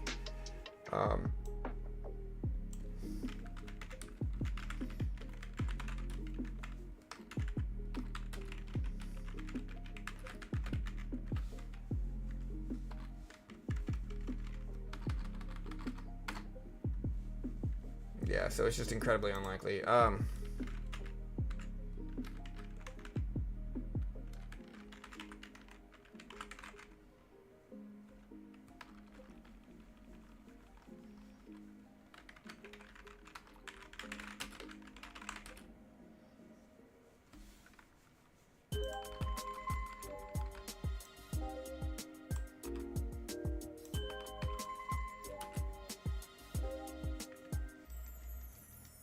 All right, guys, we got ISM Manufacturing PMI data today.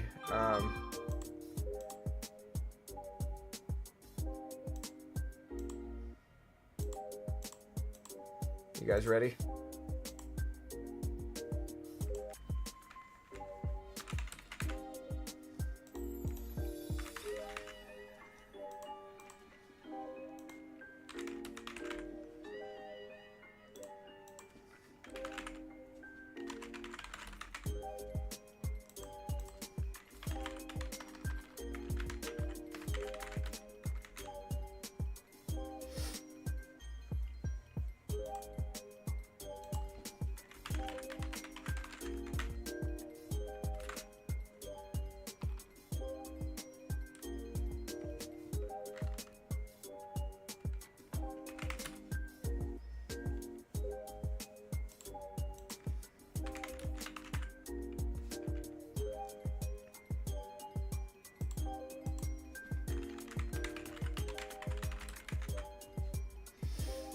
All right, guys.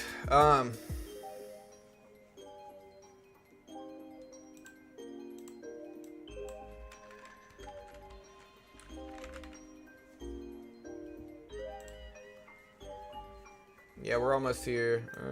We got that. Stocks.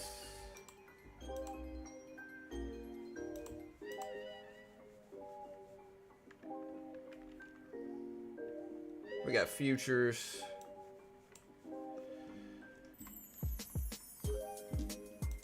Alright, so I still think we're gonna test this top up here. Whoa. Let me start buying this dip. We're a little close to the top of the range here, but I'm gonna start adding here and I think we're at least gonna tap this high. I don't think we're gonna do a complete double top. So we'll take small position here, take some size into it.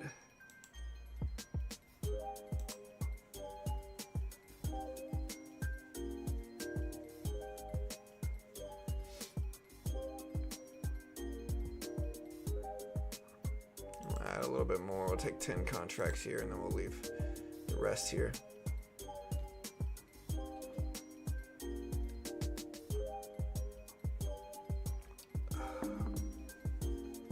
Big little retracement back up.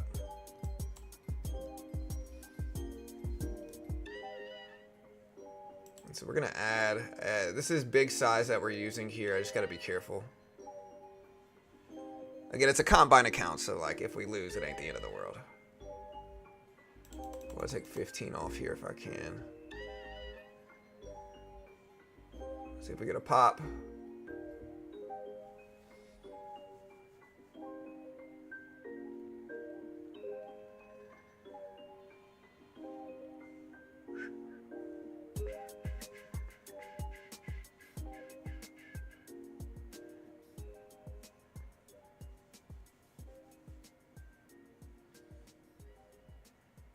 We got a cushion. We're swinging into it with the cushion we have, but it's not looking good.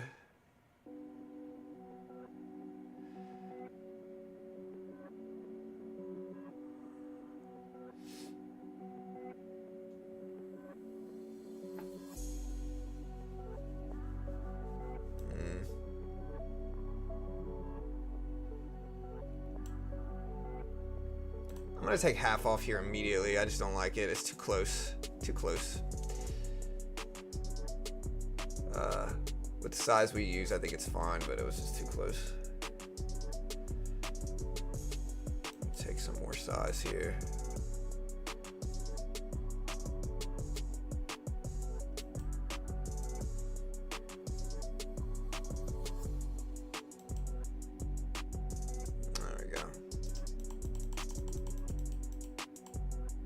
Flat on this. Let's see if we get a pop up.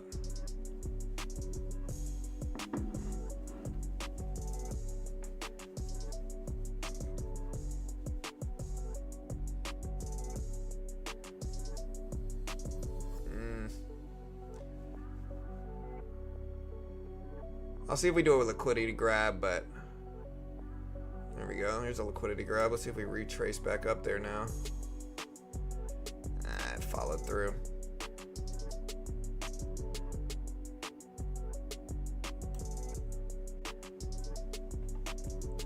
Again, this is a combine account, so we're not going to trade a regular one like this. We'll see how we do on our actual funded accounts at the open.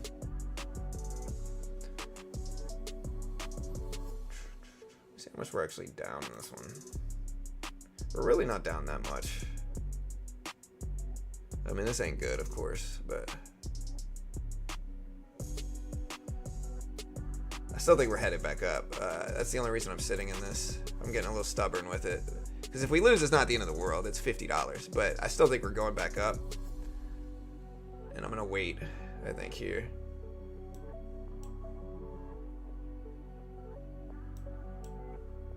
Alright, so we got max size.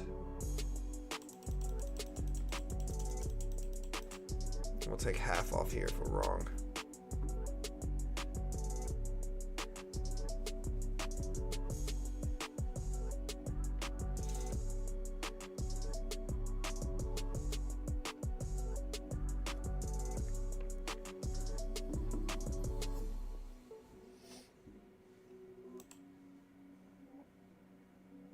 John, genuine question. If institutions couldn't get their hands on Bitcoin yesterday because it was Sunday, would it be logical to think that they would push the price down today?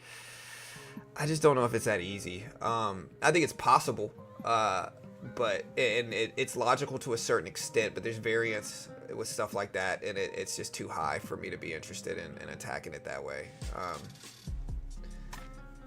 Yeah, so I was excited about this, but I'm gonna have to cut my size down some. Maybe try to get a different piece in. We tapped those highs up there too, which I really liked, but we'll take our risk here with this one and double it down. Let me make sure there's no news that came out that's gonna drag me down too much here.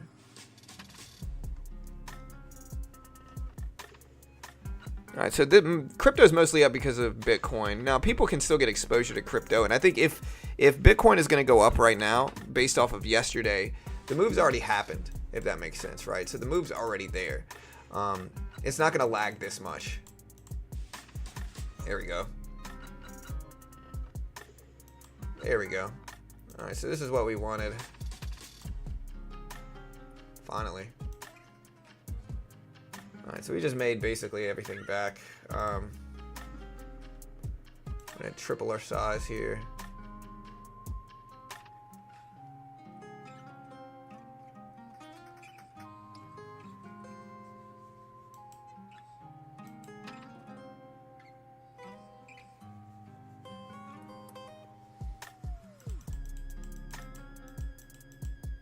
And again, I'm trading on this. I wouldn't trade my actual account on it like this, guys. So this is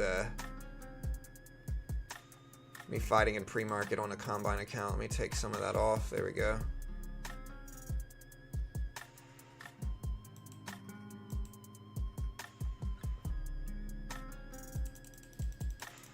Get 25 here.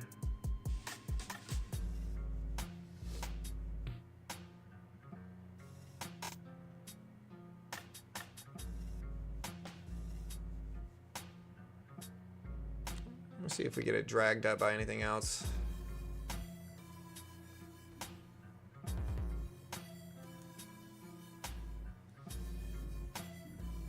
How much time we got? We got 14 minutes into the open.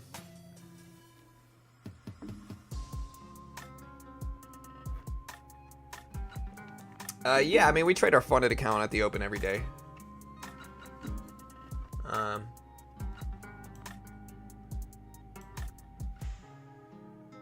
So yeah, every day at the open we trade our funded account. We're trading this because we want to get something done in pre-market. There we go. Nice. We took most of the size back off again. Nice. We'll add to this. Nice. Just locked in.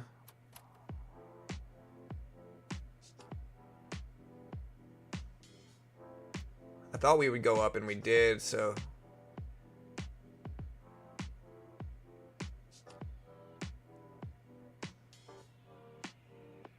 we'll hold the rest break even.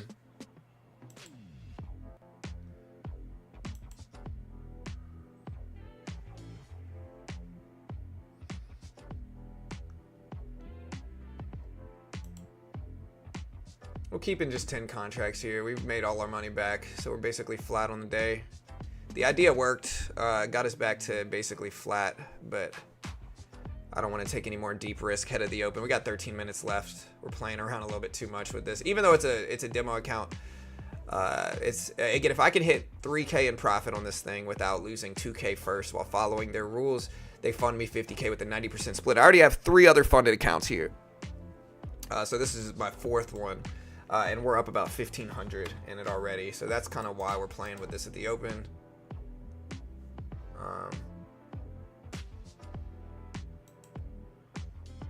We'll go ahead and horse around and add 10 more here, but that's it. There we go. Nice.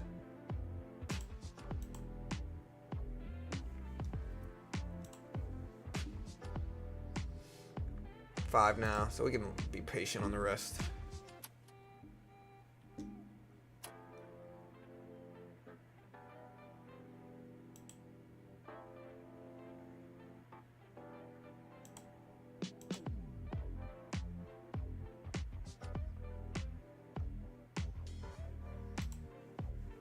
We'll sit on 4 now. See if we can make that retest of the highs. Just be patient.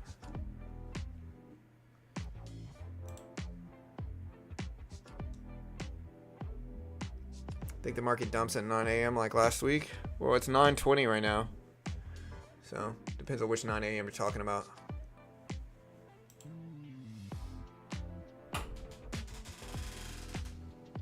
Here.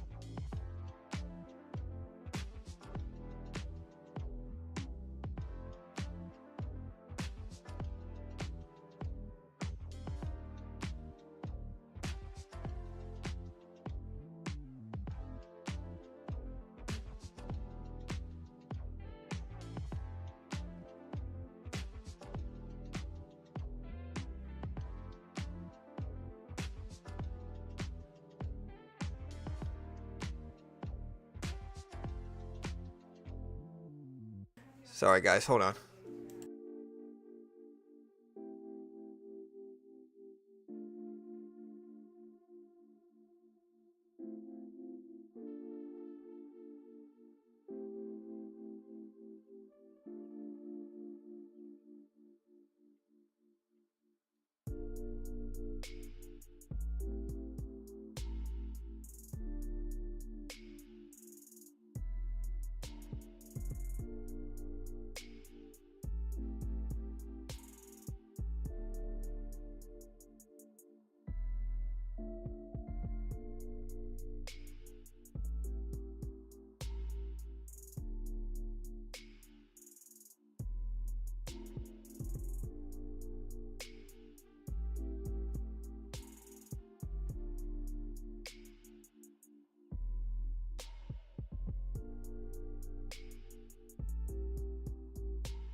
All right, guys. Here's my son.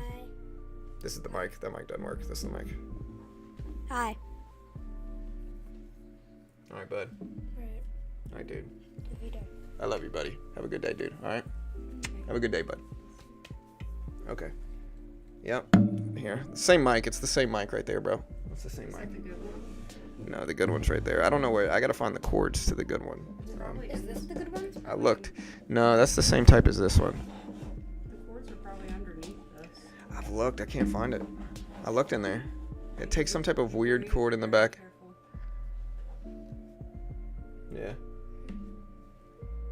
Hello. It's not plugged in. It's got to be plugged in. Mics don't work Bluetooth. Let me see. Yeah.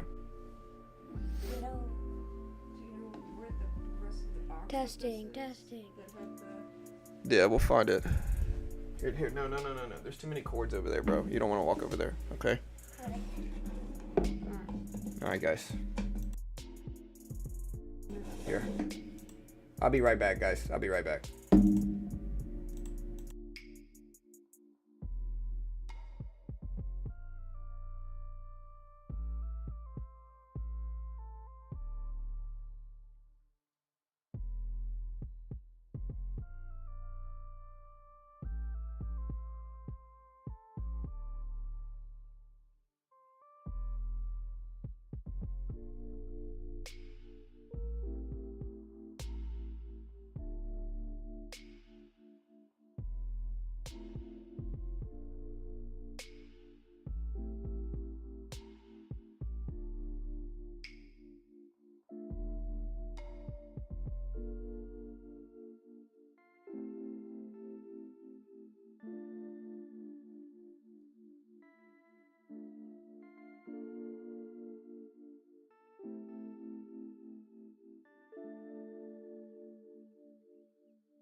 All right, guys. Sorry, I'm back.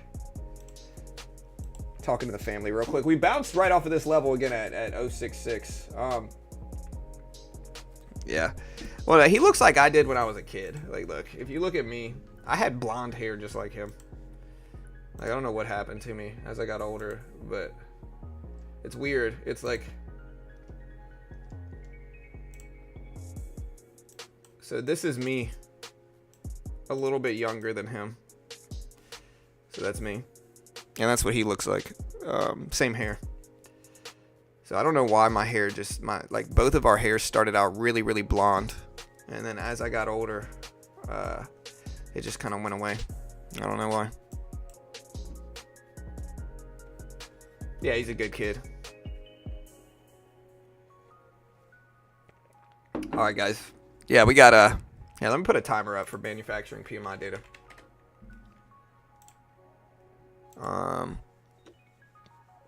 Yeah, ISM PMI is the big one. It's in 35.5 minutes.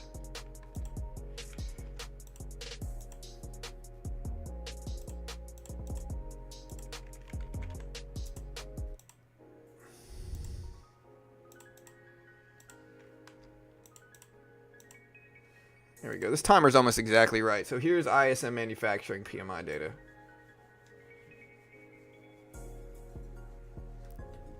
All right, guys, we got Google at 173s. We got Bitcoin at 93.9K. Market's still dipping down to that 200 exponential.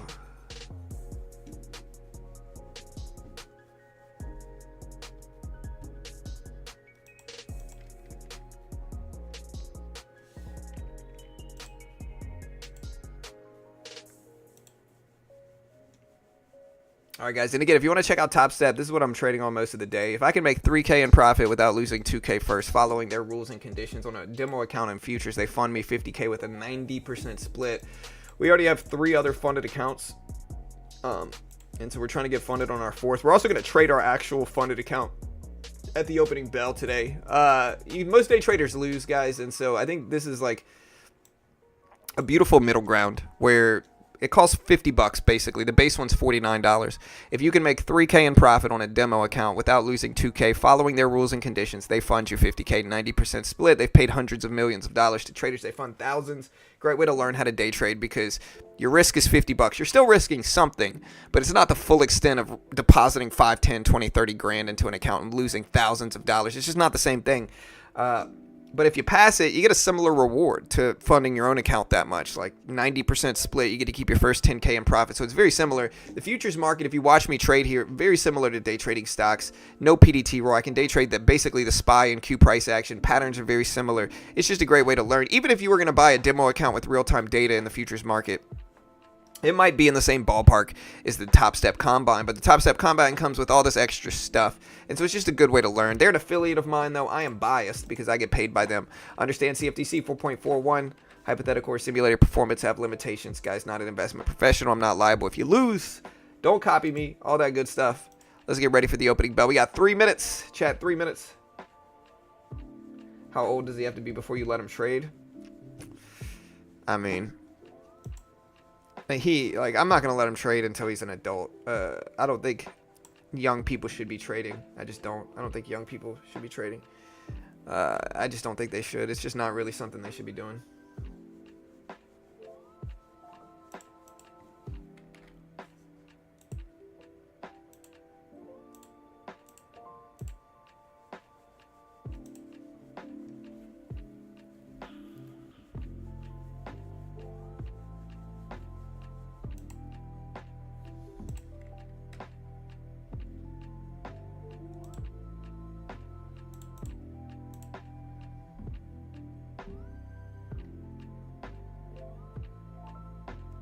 All right, guys.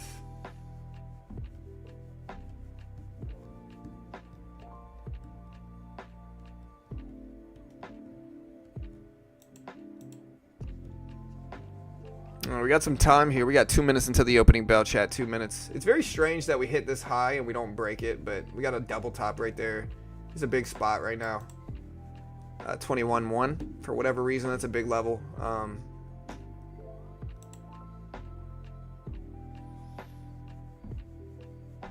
Euros, I don't know. It costs about $49 a month plus tax US.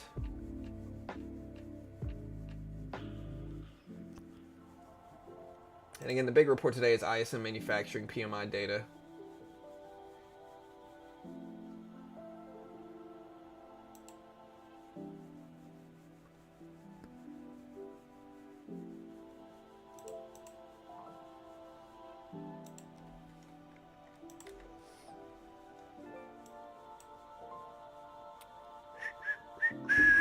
All right, guys, we got 50 seconds. Hit the live button next to the play button. Again, at 9:45, we got manufacturing PMI. It's not, I think the first one's by market economics. It's not the big one that you want to pay attention to. Okay, so this one is just, yeah, I don't know who does the regular one, but the ISM one's the big one. We're going to pay attention to both of them, though. Institute of Supply Management, one's at 10 a.m. That's almost exactly 30 minutes from now. And so that's the big one you want to watch, to be honest.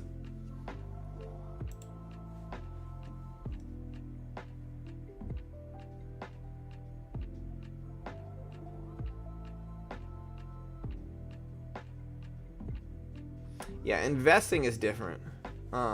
Investing is way different because you can invest starting. There's the opening bell. You can invest starting now and be a millionaire by the time you're 20, 30, if you start investing now. And so that's different. But trading is a different thing. The variance is so much higher in trading. It's just not as, it's not something that I'm as interested in letting my kids learn early, for sure. All right, big dips at the opening bell. Look at this drop. Nvidia down to 123s. Tesla down to under 300s. SPY down to 595s here. So a lot of big pullbacks right now at the opening bell, to be honest. Apple up. So Apple's going up some here. Nvidia's falling down quick, though, to be honest.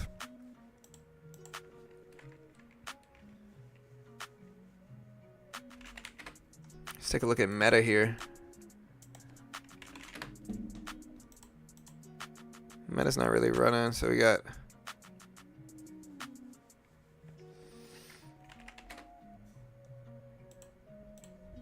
Microsoft down pretty big. Meta's up. You're gonna move this level up here to confirm it. I'm gonna let a couple minutes pass first.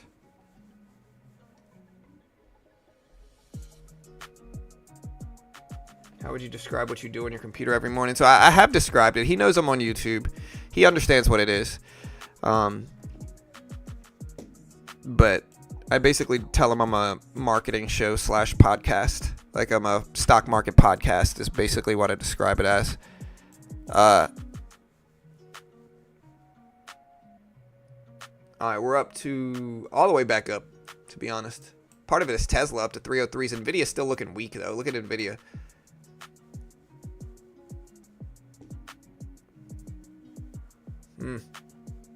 All right, we are 2 minutes into the day. Microsoft's down. Nvidia's down. Tesla's up. Apple is flat. Netflix is up. Meta's up. Meta's up pretty big, though. Meta's all the way back at 680s. So it looks like we're going to retest this level.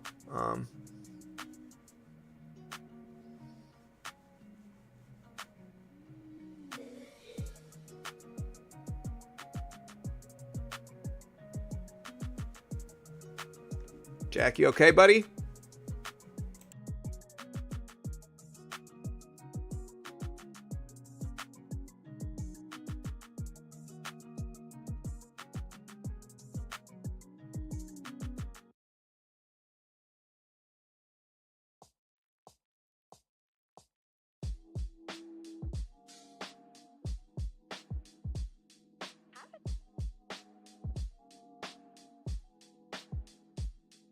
All right, he's okay, man. I don't know. I hear him coughing over there, so I got to go check on him. But yeah, so market just popped. There's the high break. I thought we would break it. We just took a little time. Let's see if the bullish strength continues. Google's up. Nvidia's rebounding. Apple's up big. So is Meta. Apple and Meta are both flying up this morning at the opening bell. Palantir.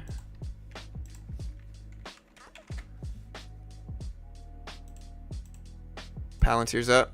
Yeah. All right, so we're going to start to scale in.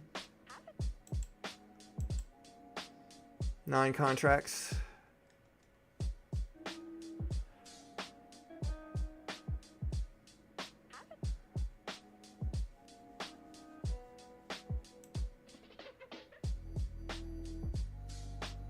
This looks like a liquidity grab, so we got to cut it. Do I want to add back here, though?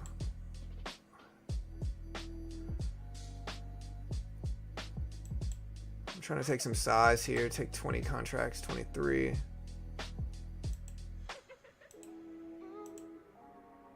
Nice. Okay.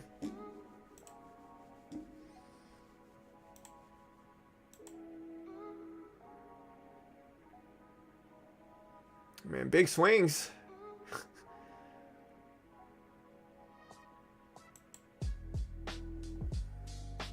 Oof.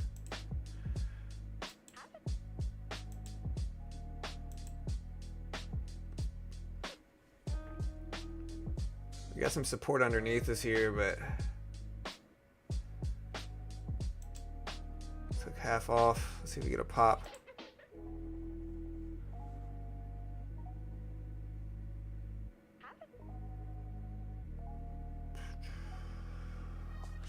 pop. There we go. Nice. Okay, we are now effectively green on the day, but it took a while to get here. Sheesh. All right, we are now green on the day. It took us a while to get here, though, on this account. We got the pop.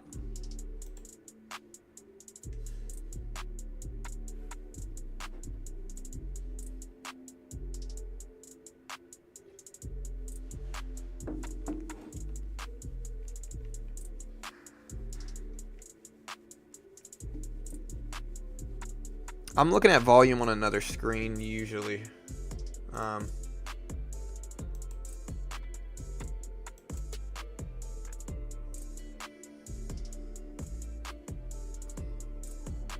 So we got 6 contracts here. Eesh. I gotta cut that too. So now we're red, but again, we're kind of going back and forth flat. You could get funded in a couple days. I usually try to get funded in a couple days. If I can, like I made $1,500 Friday. If I get another $1,500 today, I'm funded. That's 2 days, 2 trading days.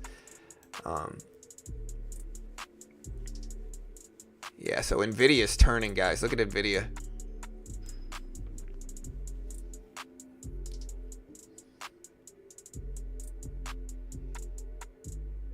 Yeah, honestly, my hands are off for a little bit. To be honest, the opening bell has been so kind of wicky up and down. Like huge wicks up, liquidity grabs, huge wicks down, liquidity grabs. Like there's just been a lot of volatility at the opening bell, and it's a lot of variance. Hard to really gauge what's going on. We're still kind of flat since the opening bell too, which is even more strange. And we got Tesla pushing up, and then we have Apple pushing up big. But then we have Nvidia falling down really deep red, Microsoft falling down really deep red, Palantir shooting up. So we're just kind of going back and forth. It's really hard to gauge direction right now. I would just be very careful. It's very difficult to predict what's going on right now in markets direction-wise. Again, we got Tesla pushing up, Apple pushing up, Microsoft dumping down quickly, Tesla popping up, you know, just very hard to pick. Kind of flat since the opening bell, in all honesty. Yeah, so you can make, so if you make like 1460, Ivan, they generally fund you if you can make 1540 the next day, right? So they give you a little bit of room. So if you can make anywhere between 1400 and something first day, or even like 1560 the first day, and then the second day you make 1440, they'll still fund you most of the time. At least from my experience, they fund me every time I do that. And so last Friday we made 1450. This Friday we got to make, you know, we got to make 1550, and then we're funded. Broadcom dumping down, Microsoft dumping down, Nvidia dumping down. And so again, my hands are off. Definitely seeing more red than green now though. And again, if y'all want to check out Top Step, I'll put the link up. Good way to help support the channel here. Again, they're an affiliate of mine. I'm biased. You want to figure it out with them, confirm it all with them first, of course. Look at this red action though here, chat, man. I'm not going to trade against the trend either, so I'm going to look for more like a retracement to short.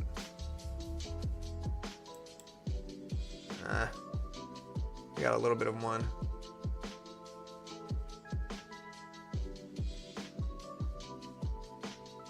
So we got a little entry position here. All right, we're out. Just made another $100. Very flat on the day now, basically. Look at that support hold.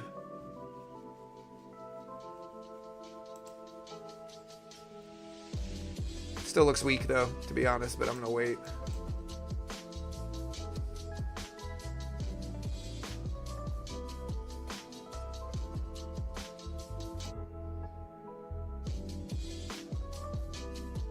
I was gonna short into it too, but all right, now we're breaking under this support level. Let's figure out where the next step is. I got a little gap in my support and resistance. I'm gonna have to draw out some levels now. There's one.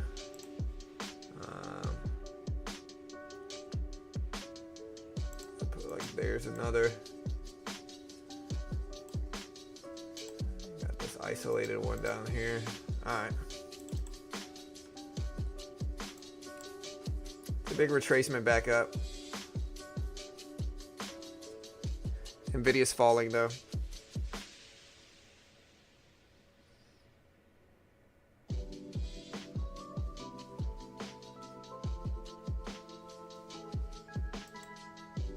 we're gonna short. See if we can add a little bit more to some more here. There we go. Didn't really get a chance to add to it, but I'm gonna cut it down there too.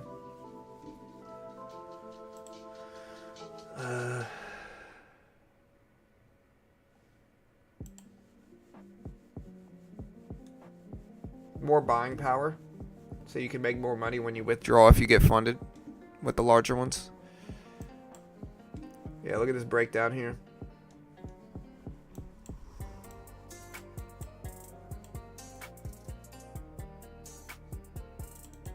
All right, we got 5 minutes before regular manufacturing PMI data, so just be ready, chat.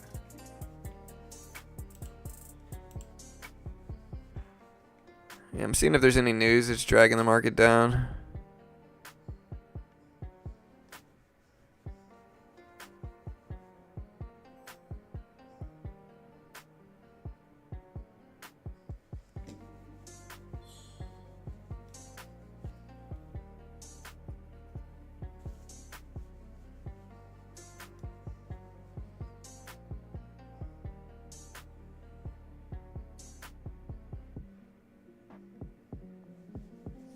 All right, so we're still breaking down here. The momentum's too strong to buy the dip.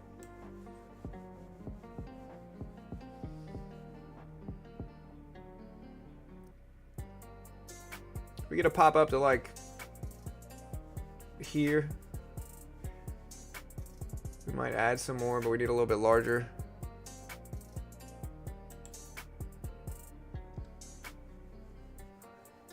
See if we can add a little bit more here too.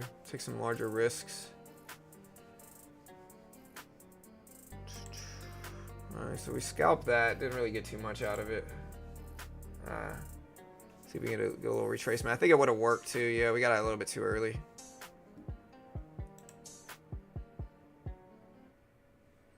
Take some larger positions here.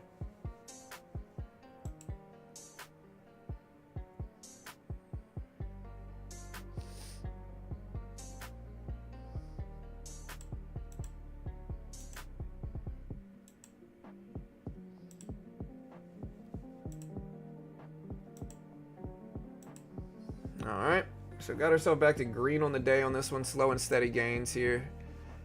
I've been trying to go small size with micros and just kind of like slowly building my way up. Only going with the trend, and that's treated me very nicely. Today we are, yeah.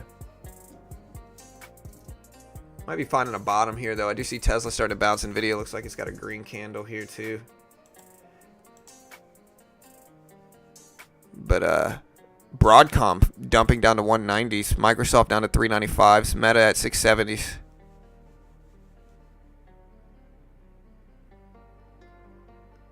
So tech getting hammered today, chat.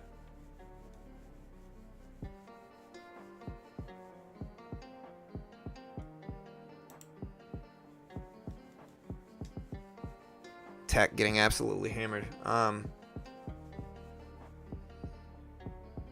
Here's my P&L. Most of the day, we got ourselves back to mostly green. But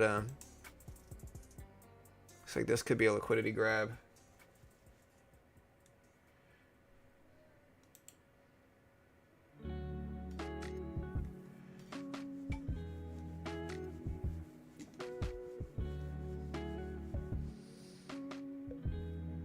I'm gonna buy this. It's the first time I'm trading against the trend, and it's very small. We're gonna take 3 contracts total. That's it. Very small position here. Part of it is based off of Tesla rebounding back up and getting dragged back up here. But it's also taking a little bit too long. There we go. Okay.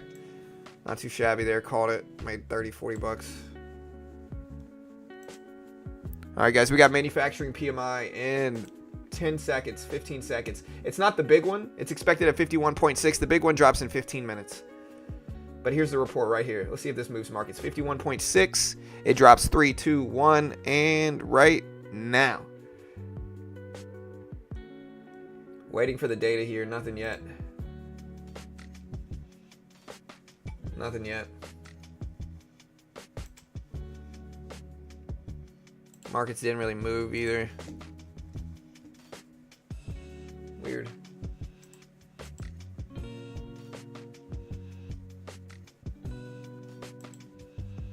All right, so again, I don't see anything.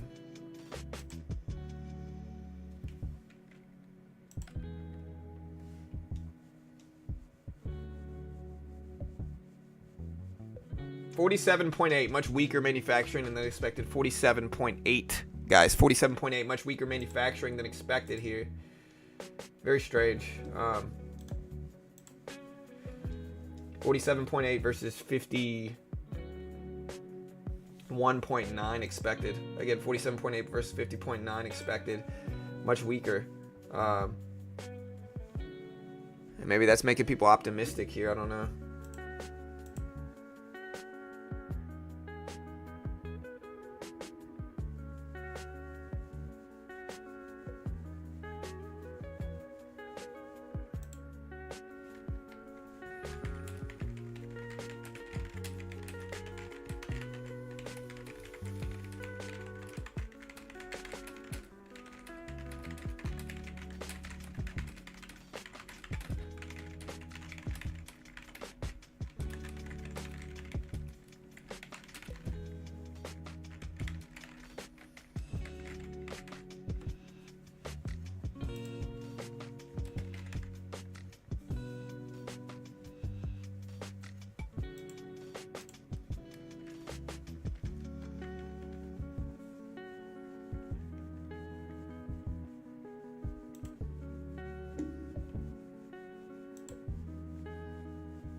All right, so we did start to rebound back up. Look at Tesla come all the way back to 302s here. Palantir up to 90 point, over 90.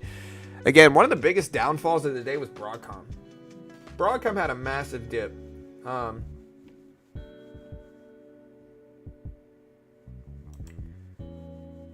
Yeah, I mean, this is U.S. manufacturing PMI for February. Came in at 51.6, but it's not the big one. The big one drops at 10 in about 12 minutes. All right, so we're going to switch to our actual funded account here, guys. We played enough on this one. So, we've played enough. We'll see what we get.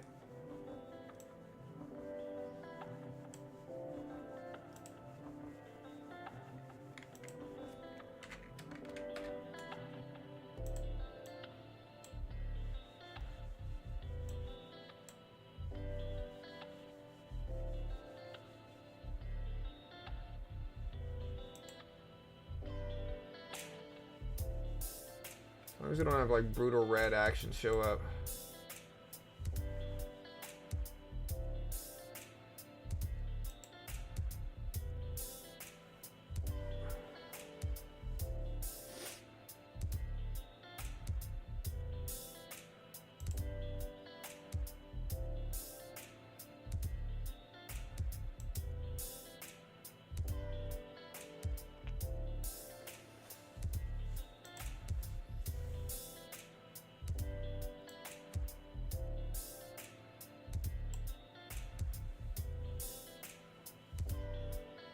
Yeah, so we're still looking pretty brutal here.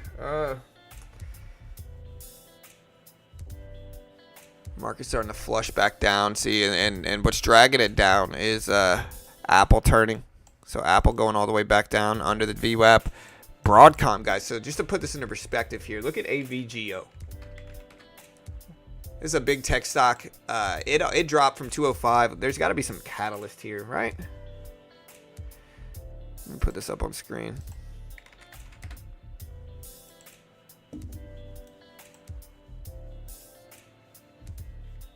Look, there's testing lows. Yeah, so NVIDIA, Broadcom are running manufacturing tests with Intel. That's one of the news that had to do with Broadcom.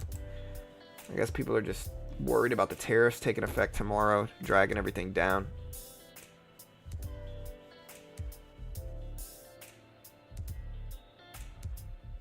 We also have Broadcom earnings this week, don't we? Is it Broadcom with earnings? Let me check. Again, I'm trying to figure out why the markets are down. Yeah, so Broadcom earnings are Thursday. this week. So even bigger catalyst there for Broadcom. Maybe the markets are getting baked into that. I don't know.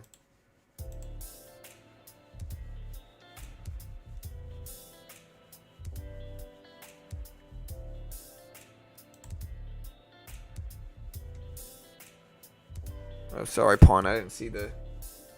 All right, so Chief Economist Williamson, he said, quote, although manufacturing grew at the strongest rate since May of 2022, new orders increased at the best pace in a year. There's much to suggest that this improvement could be short-lived, end quote. Pessimism.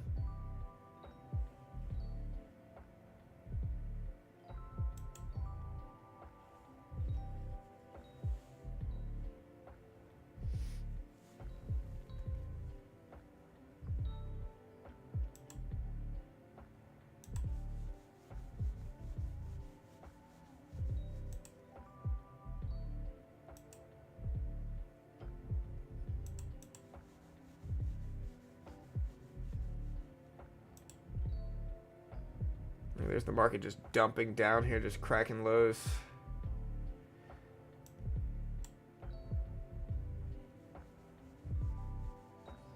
And then retracing back up. Let's see if it holds now.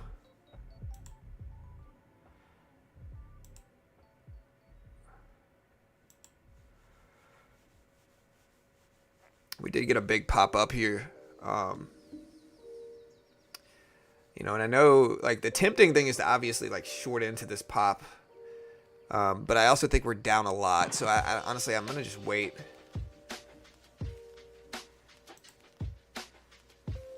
We got 8 minutes left.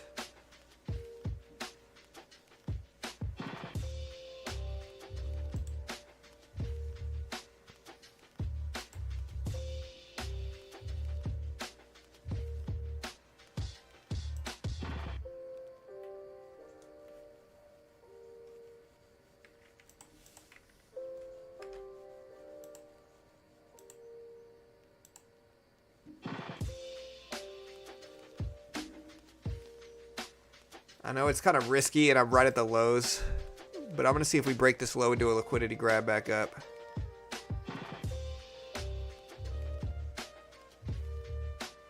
I don't know if I just missed it.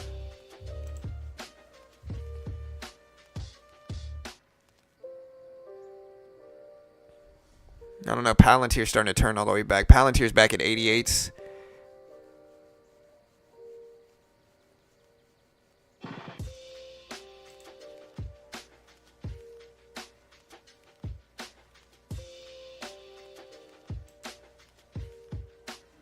So there's the liquidity grab. Let's see if we retrace back up.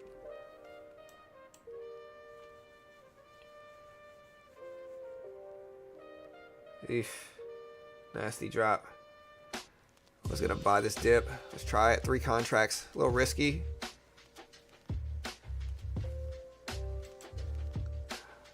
Oh, a little bit of a pop here.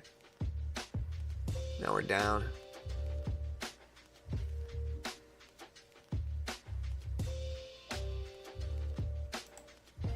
Slight little green position here, slight. I wanted a liquidity grab is what I wanted. I think I made some money. Yeah, we made a little bit. I'll take it. We got the liquidity grab I wanted, but not nearly enough. It's okay.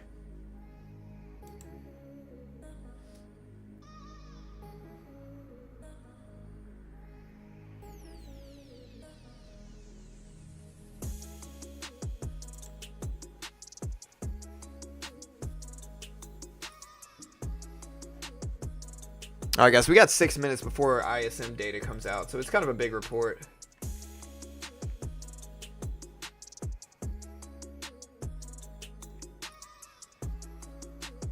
Yeah, we got the liquidity grab, but we didn't follow through with it enough to make it worthwhile, so I still like my exit there. I'm very, very cautious today, guys. I just don't really... Since the opening bell, we've had big upward moves, big downward moves. Like, we've had inversely trending tech stocks. So we've had like Nvidia going one way, Apple and Tesla going the other way, and so it's just been very variance heavy, very volatile. I'm just not really loving it. Like the extension's on the downside, but I'm not loving it enough to buy it. There's too much momentum and it's too heavy.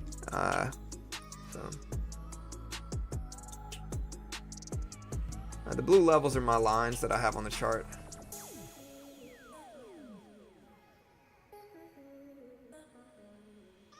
And I would buy this up too, but Palantir's breaking down, Google's breaking down, Netflix is breaking down, Meta's breaking down, Microsoft's breaking down, so it's just too deep for me to buy it. Maybe I should have bought it. Look at that. ISM Manufacturing PMI could move markets. We don't know for sure. It's tariffs. Okay, so the benefit of tariffs is that they strengthen U.S. manufacturing. They make people buy U.S. The problem, though, is that obviously they might cause inflation short term, but they strengthen U.S. manufacturing. And so today's look specifically at ISM Manufacturing PMI, in that context, it's relevant. We don't know how much it's going to move markets, so we really don't know. We got 4 minutes left, three and a half minutes left. But again, in that regard, we don't know how much it's going to move markets or not.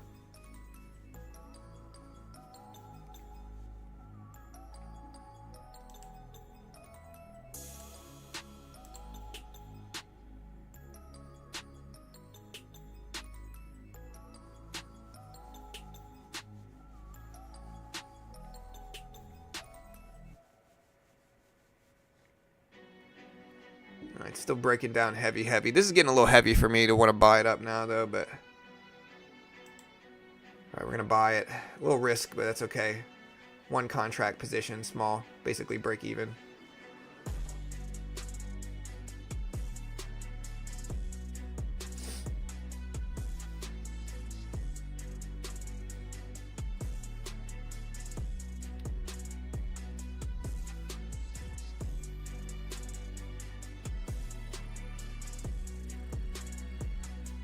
We added some size to this, and looks like it was the bad move. I shouldn't try to pick up a falling knife right here either with all the red. Brutal action, especially 3 minutes ahead of PMI data. Again, I do want to see if we can pop up, but it's like picking up pennies in front of a train track is what this is, you know.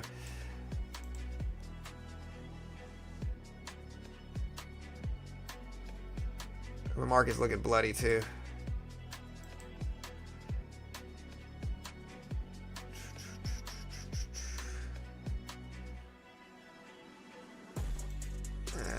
Boo. Nice.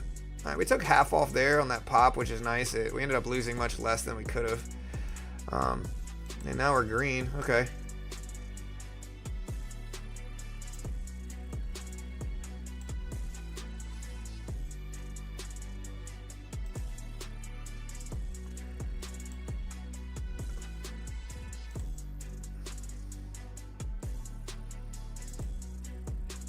So we capitalized some on this better than we could have been. I don't know what we're up or down now. Okay.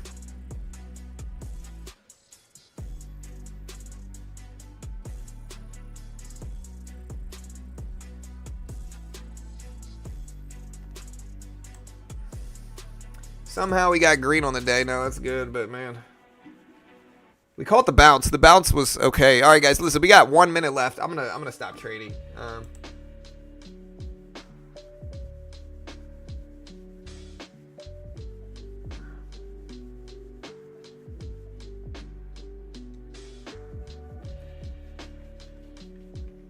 All right, here we go.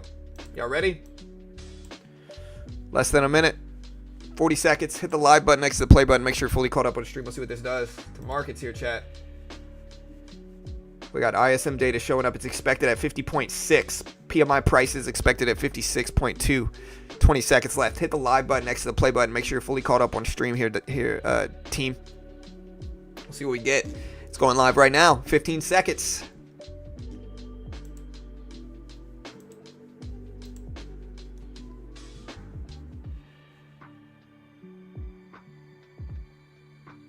And 5, 4, 3, 2, 1. And here's the report. All right, so 50.3, weaker than expected manufacturing. 50.3, weaker than expected, and the market did not like it. It dropped 50.3 versus 51.6.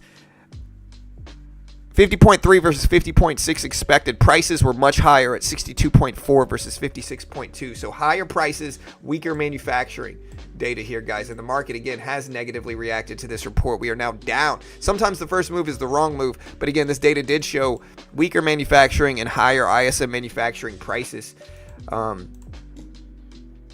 Neither of those is good. Again, we posted 50.3. I'll put this up in chat as well as on screen. Here's the data release right here. Again, 50.3 versus 50.8 expected. That showed 50.6 expected, but still weaker than expected here. ISM prices showed high too here, guys. So ISM prices showed 62.4.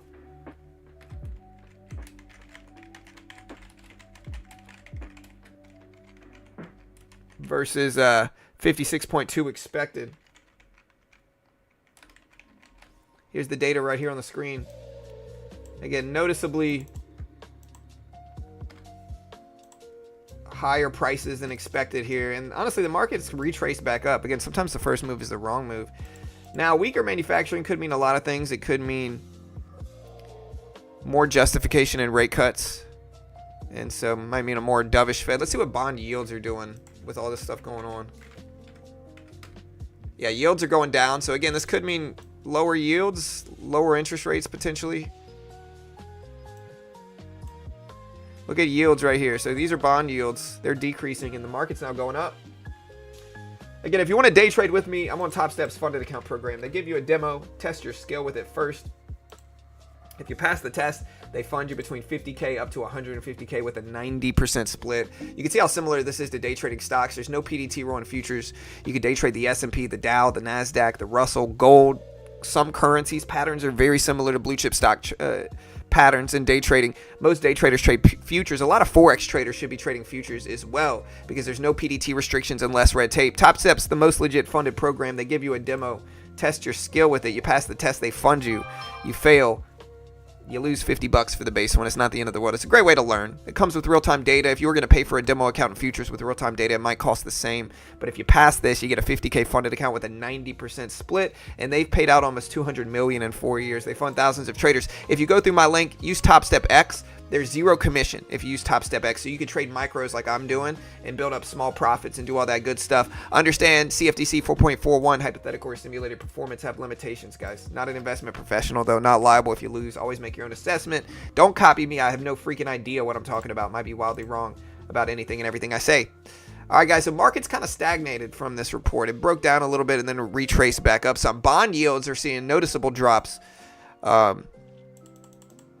Bond yields are dipping down pretty quick, which I guess is making people more optimistic for rate cuts. Where's gold at from this report?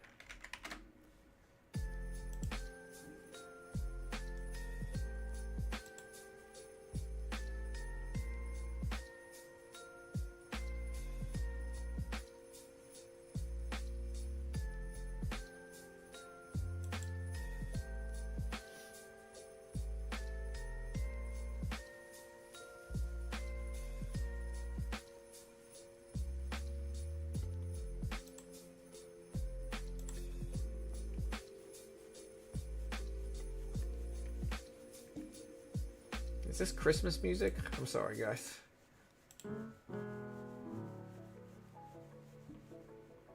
People are talking about the tariffs being postponed.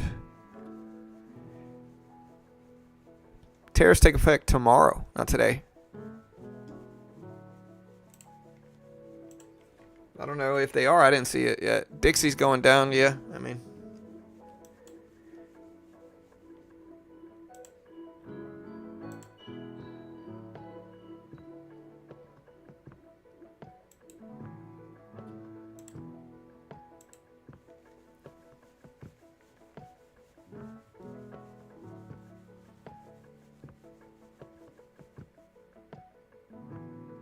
So look at this pop in markets here. Markets heading back up.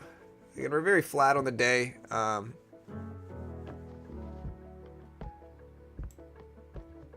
was going to short this, but...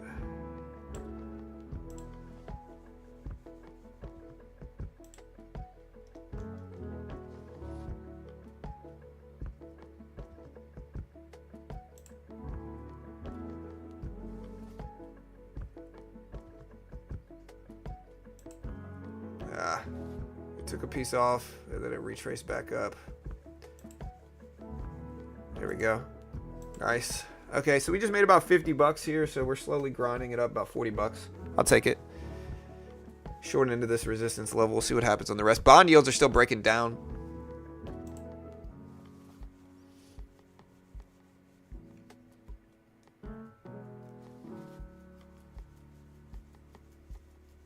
You could trade micro Bitcoin on Top Step.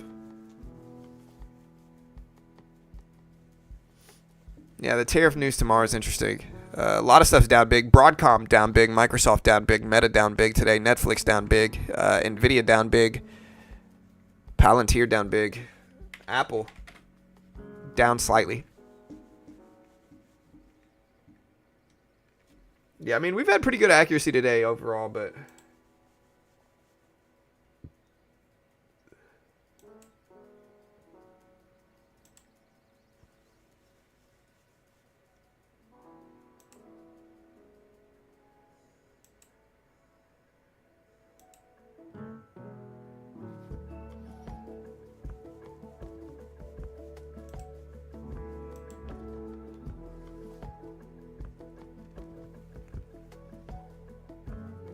Market's already down big. I don't know if the market's prepping for tariffs or what. But yeah, I don't know if the market's prepping for tariffs or what the news is there, but it's getting close.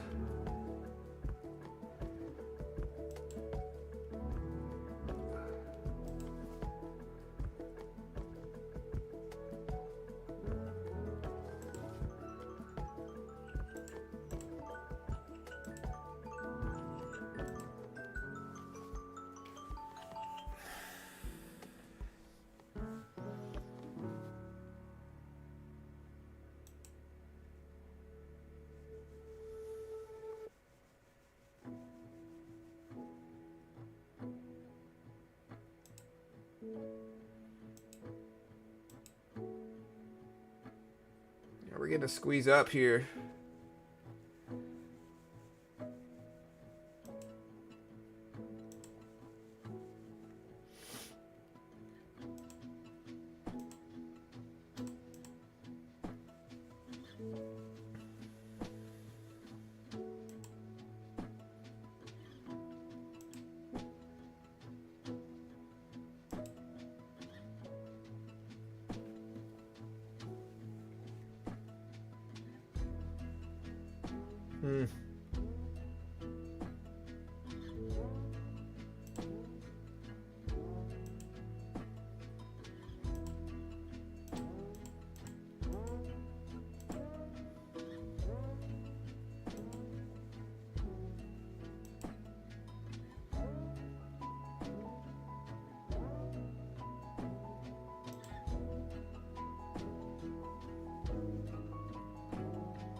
Yeah, now we're breaking down here. Sorry, guys. I know I'm sitting here kind of quiet, but market's looking weak now.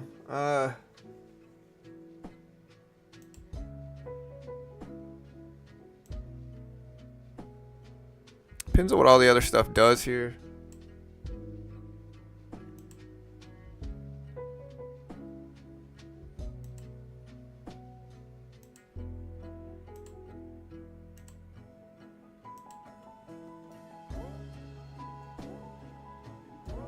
We got this support level hold. Let's see if it bounces here, but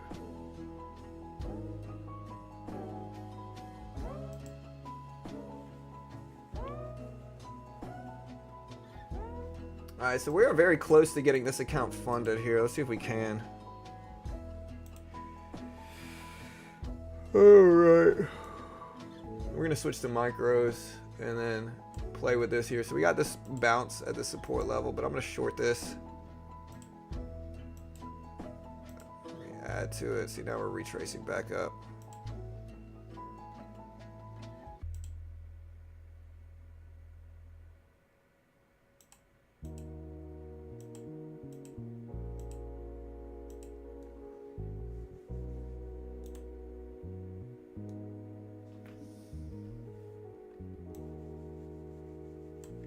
Look at that bounce hold.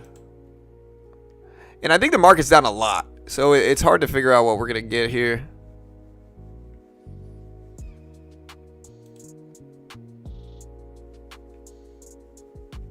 Non-farm payrolls are going to be the big, yeah, that's going to be the big story this week for sure.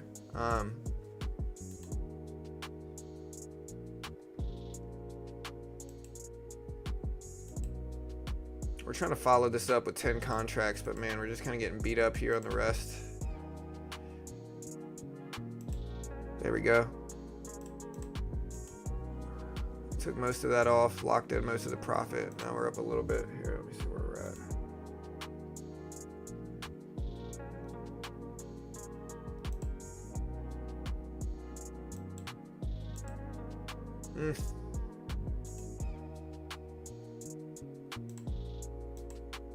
Took some size off here. I needed to. This is too strong. We're up about 1,000 in the day. We need about 700 left, so let's take some size now. And if we get back to break even, we're going to try again tomorrow, and we're just going to stop for the day.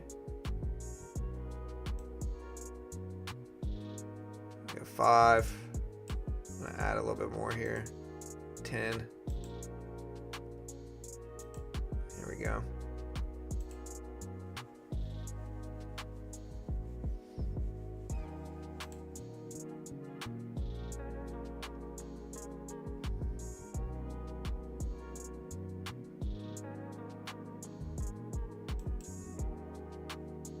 All right, let's add some size. 17, 22, 27. There we go. Nice. All right, we need less than $200 left. This resistance level worked really, really well. I'm gonna buy this bottom here and see if we retrace back up. 3 contracts. We're gonna start. It's very small now since we only need a small little amount. We need about 150 bucks left.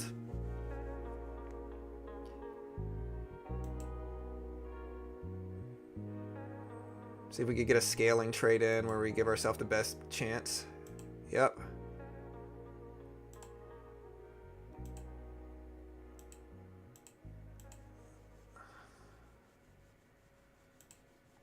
Okay. Yeah, we need 150 bucks. I'm trying to buy this dip, but I gotta be careful. Okay. We need $60. So we are gonna trade with 1 or 2 contracts top.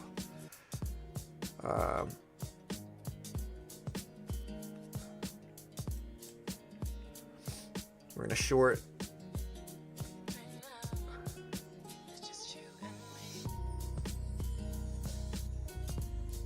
We're gonna use 2 contracts max now.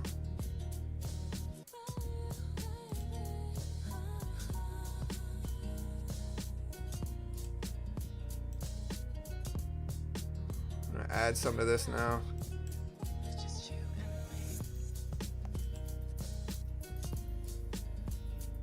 $40 left.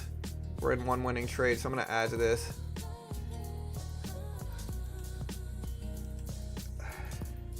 $20 left. Should have stayed in it.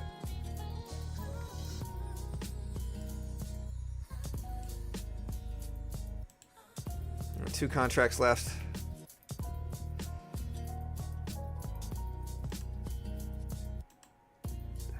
Bad fill. $10 left.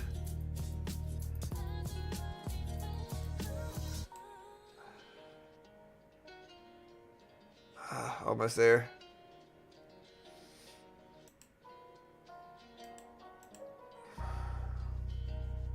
$20 left now. Let's try to buy this level.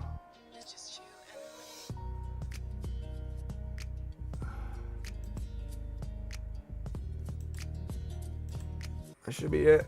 Yep, we got it. All right, good. Sheesh, man, it took me a while. All right, so that's my 4th funded account. Passed it in 2 days. hit 1500 Friday, and then we hit 1500 today. It took a little while, but hey, I will take it. Green is good. I'm gonna get out of here.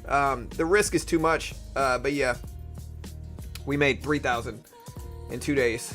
So